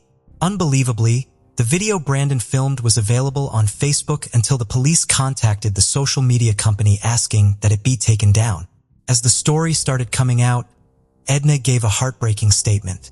Yolanda's cousin said, "Your faith has to pull you through and understanding that it was her time and the Lord wanted to call her home." Yolanda was dearly loved by so many and people were doing everything they could to help and support Edna during this time. The outpouring of grief and sadness was just as strong as the rage that everyone felt. Actor Wendell Pierce from The Wire urged people to remember Yolanda, saying they had attended church together for years and that she had a heart of gold.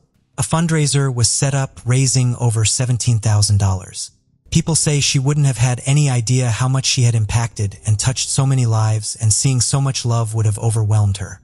Uber themselves even released a statement saying, other drivers that worked with companies like Uber, amongst others, spoke out about their fears and feelings too, especially with driving at night. But Uber said it was committed to their drivers' safety and highlighted all of their safety features.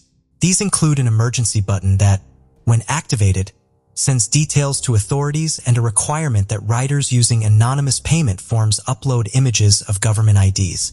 A week before Christmas, Yolanda Dillion was laid to rest. Many were expecting a first-degree murder charge to be brought against Brandon based on his own admission of premeditation. But despite this, a grand jury would indict the 29-year-old on charges of second-degree murder. Months would pass, and because he was in and out of interviews and assessments about his mental state, he had not yet been arraigned. After much back and forth, in May 2023, it was announced that Brandon Jacobs was found not competent to stand trial. A series of court-appointed experts who had been assessing Brandon handed a report over to the judge, who decided he should be transferred from prison to a psychiatric hospital for further evaluation. How long this will take and what the outcome will be is anyone's guess, but it definitely will not be a quick process. For the friends and family of Yolanda, it was a huge blow, and they are now in limbo waiting for answers. Yolanda Dillion was a fighter and an inspiration. She was a hard worker and someone whose optimism couldn't be shaken even when faced with such difficult challenges. Her family hoped that everyone remembers her for her strength and her selflessness. Someone who, although she didn't realize it, brought so much to so many.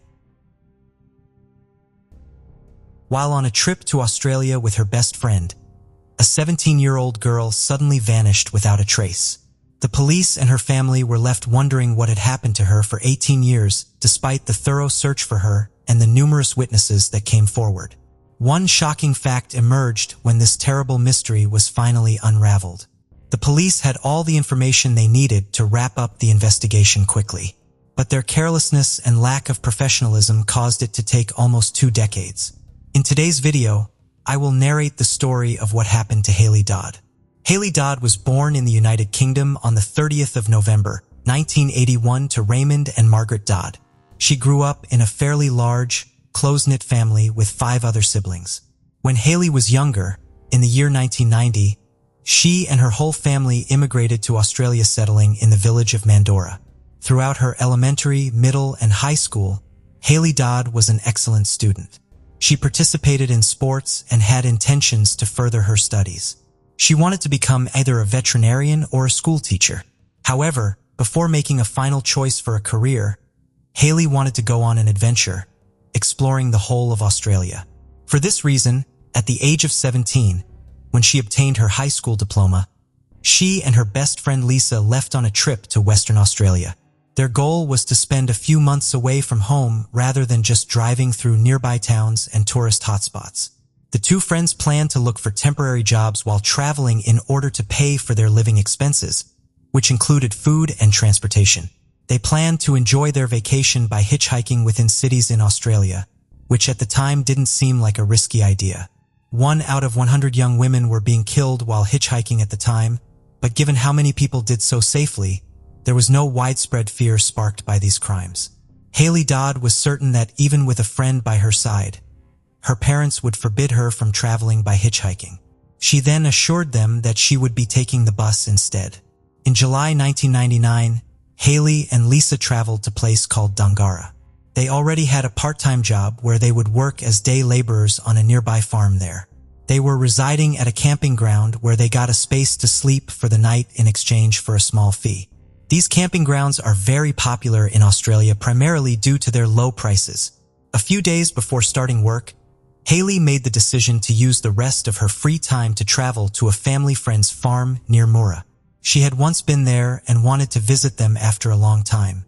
She planned to hitchhike to the farm, but Lisa was reluctant to let her leave alone. Haley insisted that she need not worry and would return soon. As a parting gift, Lisa gave Haley herself the fence-folding knife and some cash so she could call her from the phone booth. On the 29th of July, at around 8 a.m., Haley left the camping site and headed towards the farm. Meanwhile, at the farm, family friends were expecting and waiting for her, but she never showed up. Being concerned, they decided to inform her mother. Margaret Dodd immediately called the police out of concern that something might have happened to her daughter. She first dialed the 000 emergency number and explained the situation at hand. After hearing her story, the operator concluded that there was nothing urgent about the situation. She, however, told Margaret to go file a missing person report at the nearby police station, which she did. Going through the timeline of events of that day, the detectives started looking for Haley. They started off by going to the campsite where Lisa was staying. After being told why they were there, Lisa was shocked to learn that Haley never made it to the farm. She was able to provide the police with a detailed description of each outfit Haley wore on that particular day, as well as a sketch of the earring Haley was wearing. She had purchased these earrings a few days prior to her disappearance. She was drawn to the piece of jewelry when she and Lisa went shopping to treat themselves to some inexpensive items. Haley had no idea that those earrings would hold the key to unlocking the terrible mystery of her disappearance at the time. Investigators released details regarding the missing teenager, including her description. Despite being almost 18-year-old, Haley appeared much younger. She stood at 152 centimeters tall and weighed a little over 40 pounds. As the investigation progresses, the first witness was easily found by it happened to be the truck driver who had given her a ride that day. According to the man, Haley had reportedly knocked on his truck's window at a gas station and requested a ride to a place called Mora, where the farm was. Although the trucker was en route to another farm, he agreed to give her a ride for the majority of the distance. She was later dropped off by the man above 50 kilometers from Mora, close to the town of Ushinjira. He further reported that Haley had been in a cheerfully good spirits, talking about her trip the entire way. He had also given her $15 to get something to eat after she said she was running low on cash. In case she needed a ride back, he also left her his phone number. Since he traveled that road almost all the time, he wouldn't have minded giving her another ride. Detectives later received a number of calls from witnesses who claimed to have seen Haley in the vicinity. The police eventually came to the conclusion that Haley had been walking on foot along the northwest road towards Mora, based on the witness's testimony. Evidently, she was unable to hitch a ride from a driver at the gas station. As a result of that, she then made the decision to walk alongside the road in an effort to hitch a ride. Another witness claimed that he gave Haley a ride to the Wanjardi Road turnoff before she continued walking towards her destination. The following witness was a female driver who was passing by. She caught sight of Haley just as she was getting out of another car and walking towards Mora. More than 10 witnesses in total called the police. Detectives came to the conclusion that Haley was last seen at around 11:45 a.m. on the Northwest Road. About 50 kilometers from, however, there was another witness who, despite not having seen Haley, nonetheless told the police something unsettling. According to the man, his engine was overheating, so he stopped on the side of the Northwest Road. While fixing up his car, he briefly heard a dog barking before a female piercing scream. Since it might have been far away, he was unable to see the source of the noise. The road traveled through a barren, flat area with little background noise. Giving all of this information, the police's prognosis was disappointing from the onset. Eddie Rowe, the lead detective, decided that they should search for the body rather than think about the possibility that Haley might still be alive. However, management forbade him from doing so. Haley Dodd's case was left at the status of the missing person case. A murder investigation would have given the police more options than a missing person investigation, but they lacked any leads that could have helped them find Haley. So they started looking for potential kidnappers right away. They were able to locate several local suspects in a short period of time, but the police eventually concentrated on 3 men. One of them was a teacher at a nearby school. Another worked there as a part-time gardener, and the third lived close to where Haley had disappeared. Each of them offered an alibi and pleaded not guilty when questioned. Although the police were unable to find any evidence to the contrary, they were unable to conclude with certainty that they were innocent. However, things quickly changed drastically. A neighbor of one of the suspects went to the police. He revealed to them that on the day Haley Dodd went missing, Francis Work, a 43-year-old school gardener, had taken his car to go shopping in Mora. Around 1 p.m. later that day, Francis came back to his house and he noticed that inside the car had suffered damage. The dashboard had signs of an impact and the turn signal knob was broken as well. The neighbor was unable to ask him what had happened to the car because when Francis Work arrived home, He threw his shopping bags in the kitchen before mounting his motorcycle and leaving again. The police decided to re-interview Francis because they thought this story was strange. Francis, however, claimed that he was many miles away from the alleged location of Haley's abduction. He claimed that after getting home, he immediately rode his motorcycle to a party in the city of Perth. He said he wasn't able to make it down there because he went over the speed limit on the way there, which resulted in a serious accident that made him go to the hospital. With the information at their disposal, the detectives were able to ask the obvious question. Where was he going in such a hurry? Investigators decided to request a search warrant for his home after deciding that his own testimony was extremely strange. The police searched his home but were unable to uncover any possible evidence. Forensics also examined the car. They searched the car and took the seat's cover off in order to examine them properly in the lab. However, all these resulted in nothing and Francis' work was let off the hook.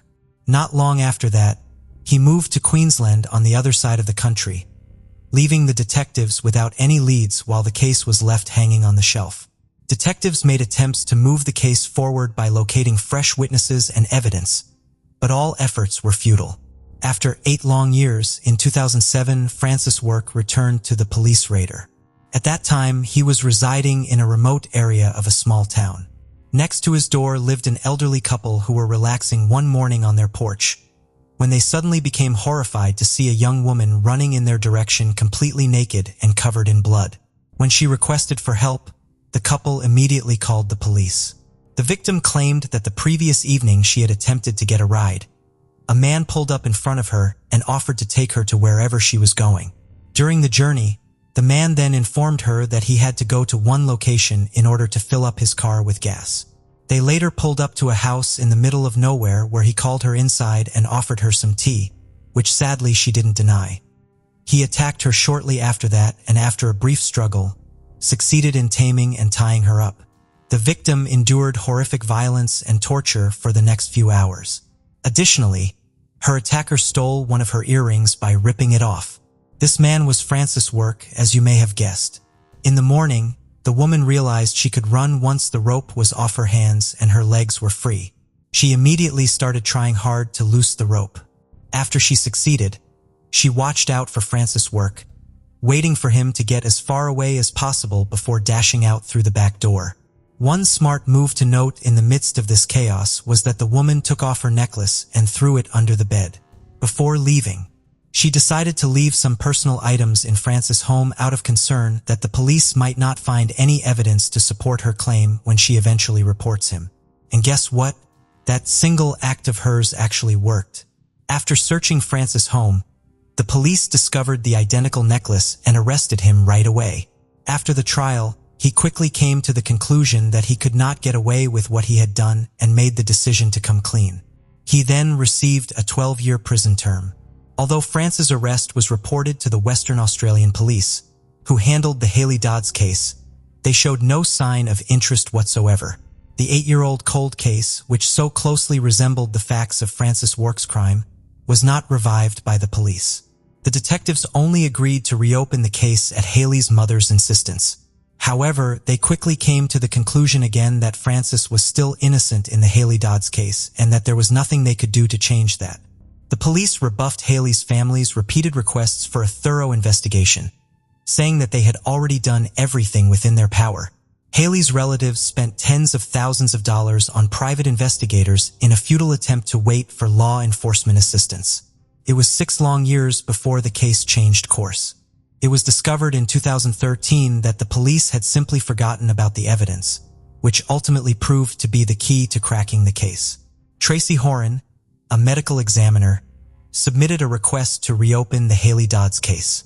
The reason was that the exact same car seat covers that had been taken from Francis' neighbor's vehicle in 1999 had been discovered in the evidence storage.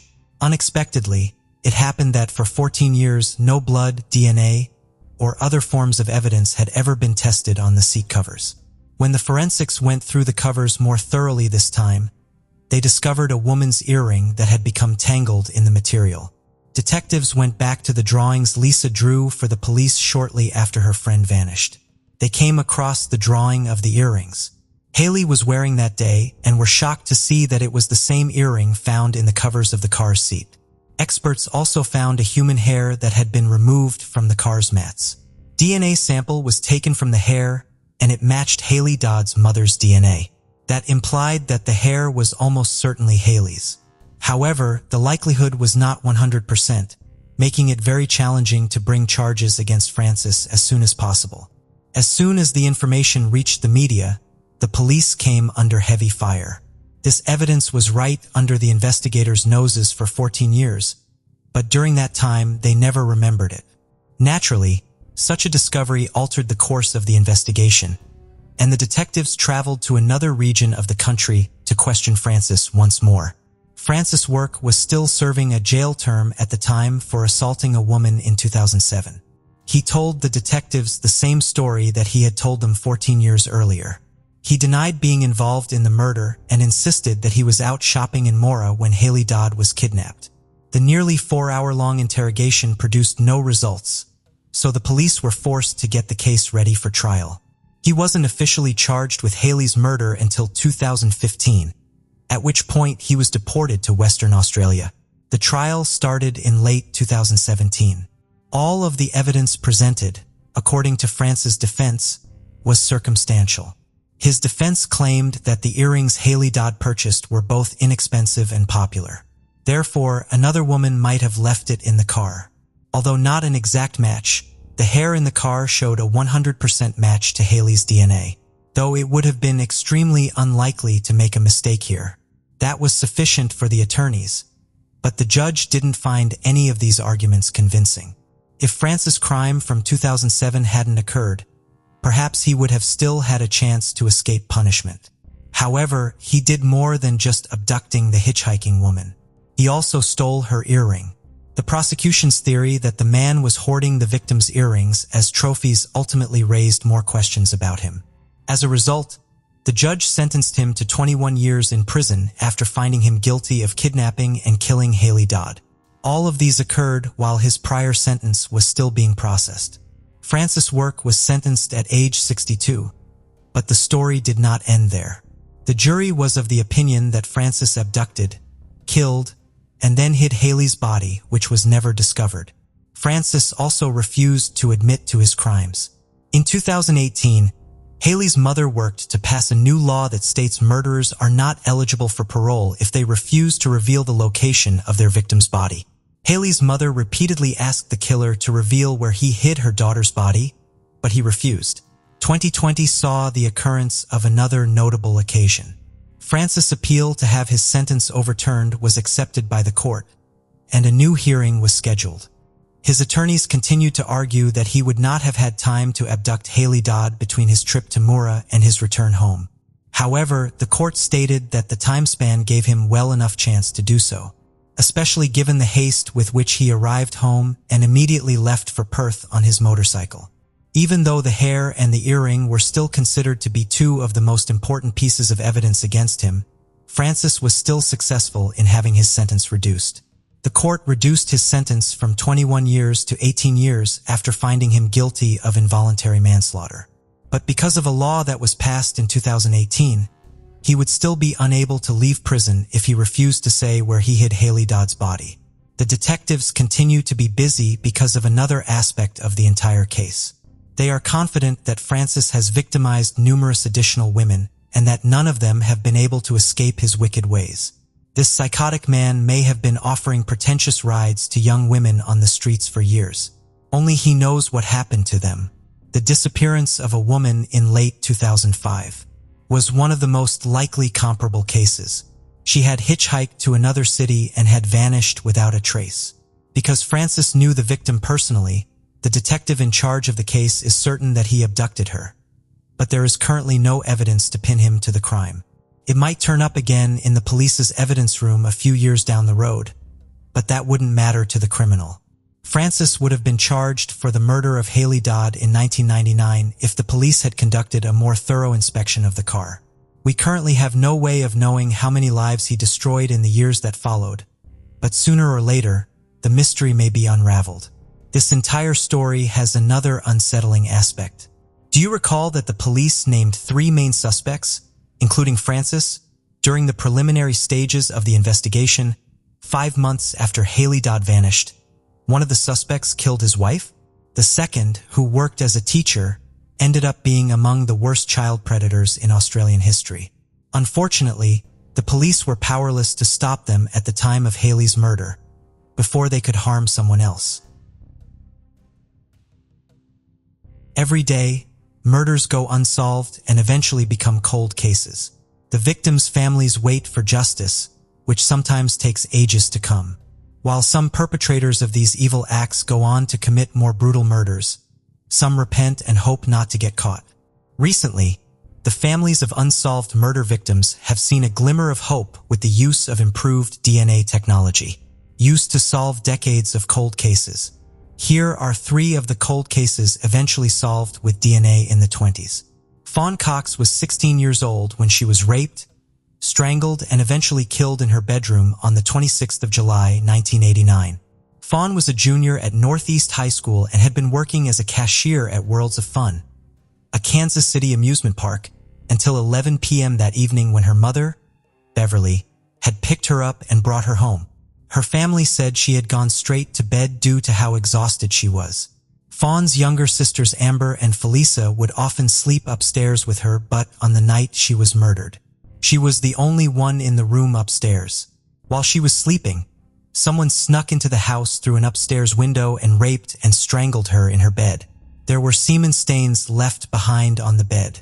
By the next morning, when Fawn's alarm went off at the usual 9:30 a.m. to wake her up for work and she didn't turn it off, her mother and sister came upstairs to check up on her only to discover that she was still in bed but lying dead.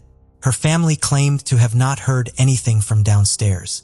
They said the sound of their loud air conditioner must have drowned out any noise coming from upstairs during the attack. Felly Seacox mentioned in an interview that, though the family dog got agitated at a point during the night of her sister's murder, but they attributed it to the dog being pregnant. Fawn, who was said to have just gotten her learner's permit 3 days before her murder, was a church lover. She attended church regularly with her family and she loved Amy Grant music. When she died, her father, John, took comfort in the family's faith. The murder of Fawn shook the whole of Kansas City. In August of that year, 3 teenagers were apprehended regarding her murder, but they were later released when DNA tests failed to conclusively link them to the crime. The police stayed on Fawn's case. They followed every lead, but got nowhere. The community and the family of Fawn Cox also refused to give up. Anytime there is an advancement in DNA testing, they would make sure the police used it in Fawn's case. At a point, the police were frustrated when a search of Combined DNA Index System, a database containing the DNA of every felon in the United States, failed to find a match. Fawn's family raised money and spoke to the media. They bought billboards that went up in Kansas City. They fought for years to get advanced DNA techniques used on the case.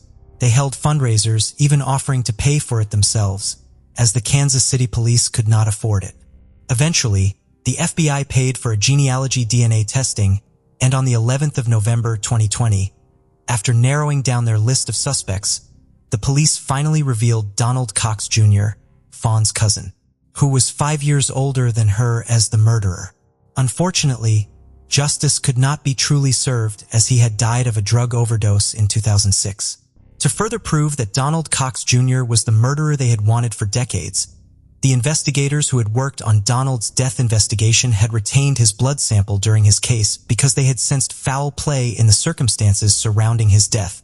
They then compared DNA from the blood sample with a DNA profile from the bodily fluids recovered from Fawn's bedroom in 1989 and discovered a match. Fawn's parents, who now have closure to the case, were sad but relieved. They said they had sometimes wondered if Donald had killed her. It turned out that their suspicion was right all along. Mary Ann Perez was a single mother living in Chalmette, Louisiana. On the 25th of March, 1976, Mary Ann left her home to go to a country western bar on the outskirts of New Orleans where she would meet up with friends of hers. Mary Ann left her eldest daughter in charge of the youngest children. She told them that she would call them at 11 p.m. At 11 p.m., she did call her oldest daughter and informed her that she would be home soon. The children waited, but there was no sign of Mary. And then, at 1:30 a.m., they received a call from a woman who claimed her name was Dorothy. Dorothy told them she was a friend of Mary Ann's and that Mary Ann was having car trouble, but she would be home soon. Mary Ann never made it back home and the police were called. They went to the bar for any information as to where Mary Ann could be. They found her car in front of the bar, still in perfect condition. Investigators also spoke to her family and found it worrying that Mary Ann had no friend named Dorothy. 3 days after she was last seen, her purse was found about 10 miles from the bar, in a lake. It had been weighed down by a brick. There was not much else to go on, so the case went cold.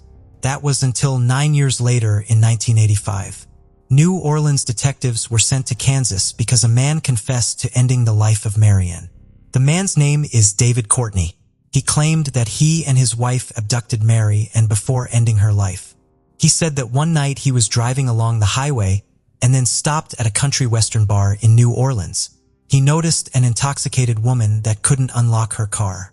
David offered this woman a ride, which she finally accepted. While driving, she told him that her name was Mary Ann. He confessed to strangling her and then dumping her body near the Mississippi-Louisiana border. The police searched the entire area but found nothing.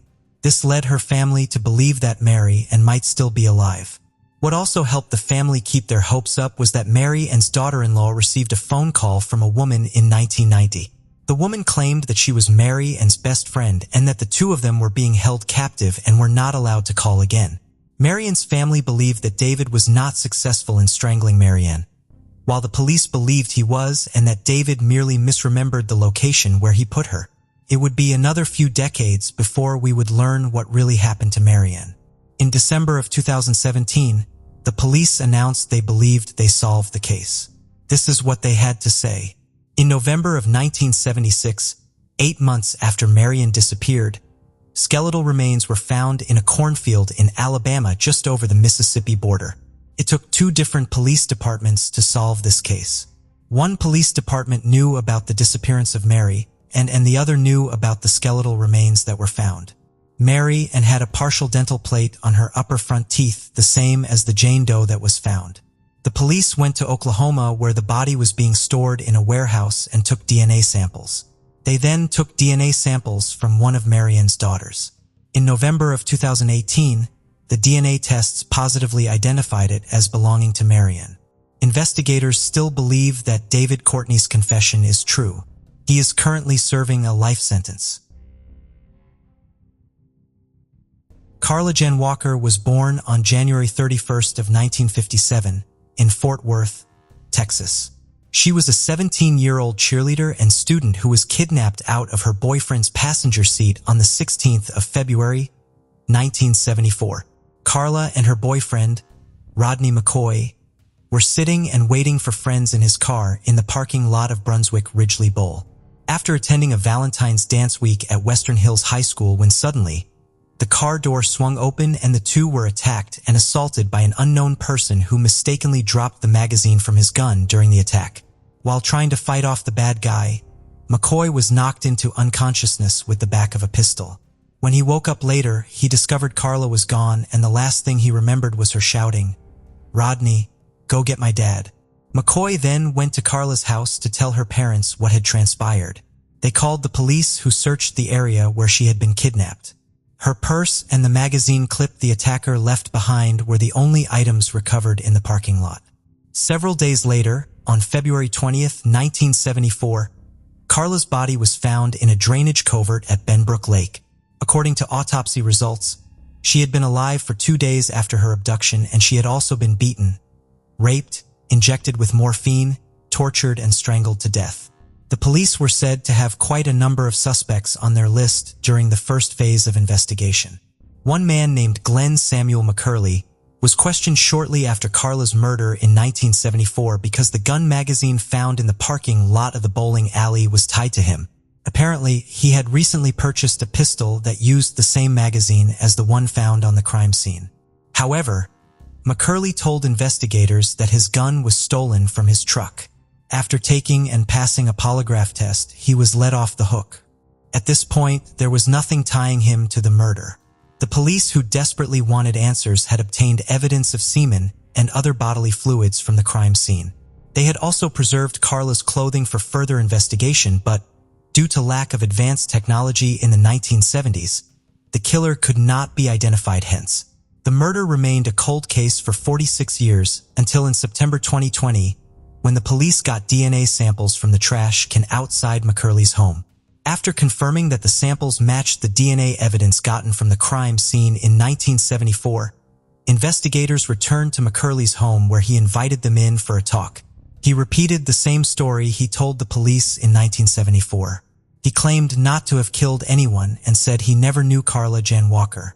Investigators then asked him for a DNA sample, to which he agreed and signed a consent form. They took 2 chick swabs and sent them alongside with Carla's clothing for analysis. They were sent to Othram Incorporated, a lab that specializes in advanced testing of small and degraded DNA. They ended up developing a full DNA profile of the perpetrator. 6 days later, the swabs gotten from McCurley matched the DNA found on Carla's bra. This was enough to arrest and charge McCurley with capital murder. In August 2021, McCurley started his trial. The evidence presented in court included the pistol he had claimed was stolen in 1974. The pistol was found carefully hidden inside his home. By the 3rd day of his trial, McCurley pleaded guilty and was sentenced to life in prison. He is currently imprisoned in Gibb Lewis Unit and will be eligible for parole on the 21st of March, 2029. As of the time of making this video, he still maintains his innocence. He once told a reporter that he pled guilty because he had had enough hounding. Finally arrested, Jim Walker, Carla's younger brother, is glad that the family eventually has a face to the gruesome murder of his sister. Jim, who became a police officer nearly 45 years ago after his sister was killed, said their parents had both died without seeing the killer, but he was able to fulfill the pledge he made to his mother. Tamara Milligrad lived in Newport, southwest of Melbourne in Australia. In September of 1971, she asked her parents if she could go to the Royal Melbourne show along with one of her friends from school. Her parents were a little hesitant at first, since she was only 15 years old, but they agreed since they assumed she would be back on the same day. The Royal Melbourne Show is an event that started in 1848. Each year there are a lot of incredible sights, and there are also a lot of rides and other forms of entertainment. It was on September 18, 1971 that Tamara and her friend went to the show. At one point, Tamara told her friend that she needed some change for the $5 she had in her pocket, so they separated. After a while, Tamara's friend went to look for her when she did not return. Her friend got worried when she could not find her. The friend then called Tamara's parents, who called the police.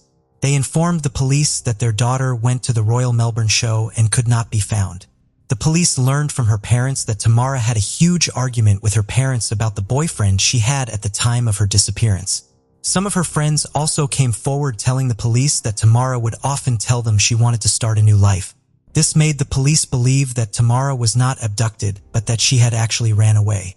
Nevertheless, her family decided that they would not give up and that they would continue the search for her. One of Tamara's brothers, named Nick, said that they were always on wild goose chases trying to find her. They even hired a personal investigator. And over the years, there were a few supposed sightings of Tamara. One was at the Tarmac Hotel in Laverton. Another was that she had even slept at the Royal Melbourne Show for 2 nights before leaving Street Kilda and getting a job. But none of these were ever confirmed. 17 years after Tamara went missing, her father passed away. In his last moments, he begged his family never to stop searching for Tamara. In 2010, the police decided to reopen the case thanks to Tamara's mother, who is now 85 years old. This was 39 years after Tamara went missing. She would be in her 50s. The family and police still believed that she ran away. Back in the 1970s, it was pretty simple to do. You could just move to a different part of the country, marry, and then you had a new life. In 2010, the disappearance of Tamara Milligrad was featured in the Missing Persons Week in Melbourne. One of the women that looked at this site and saw the photo of Tamara knew Tamara as her mother, who had a different name. The woman who looked on the site was Karina Russell. She had lost her mother in a car accident. She and her sibling were very young when they lost their mom in 1976. Her mom's name was Pauline Tammy Russell, but she really looked like Tamara Milligrad. Karina decided to get in touch with the National Missing Persons Coordination Center to try to see if the woman in the photo could be her very own mom. DNA was taken from one of Tamara's brothers and was matched to the DNA of Karina. Now, 44 long years after Tamara disappeared, her family finally knew what happened. She left her family, moved to a different area in Victoria, Australia. She then changed her age from 15 to 18 and changed her name to Pauline Tammy Russell and had 2 kids before passing away in a car crash. For Tamara's mother, Luba, it was heartbreaking to learn that her daughter was not alive anymore. On the other hand, she was happy to finally know what had happened and also welcome her 2 grandchildren into her life. Thank you for joining us on this journey into the depths of unsolved mysteries. Cold cases not only challenge our understanding of the past, but also ignite our curiosity and determination for answers. Remember to subscribe to stay updated on our latest investigations. And if you have any information regarding the cases we've covered, don't hesitate to reach out. Together, we can shed light on the shadows of the past and bring closure to those who seek it. Until next time, stay vigilant, stay curious, and never stop seeking the truth.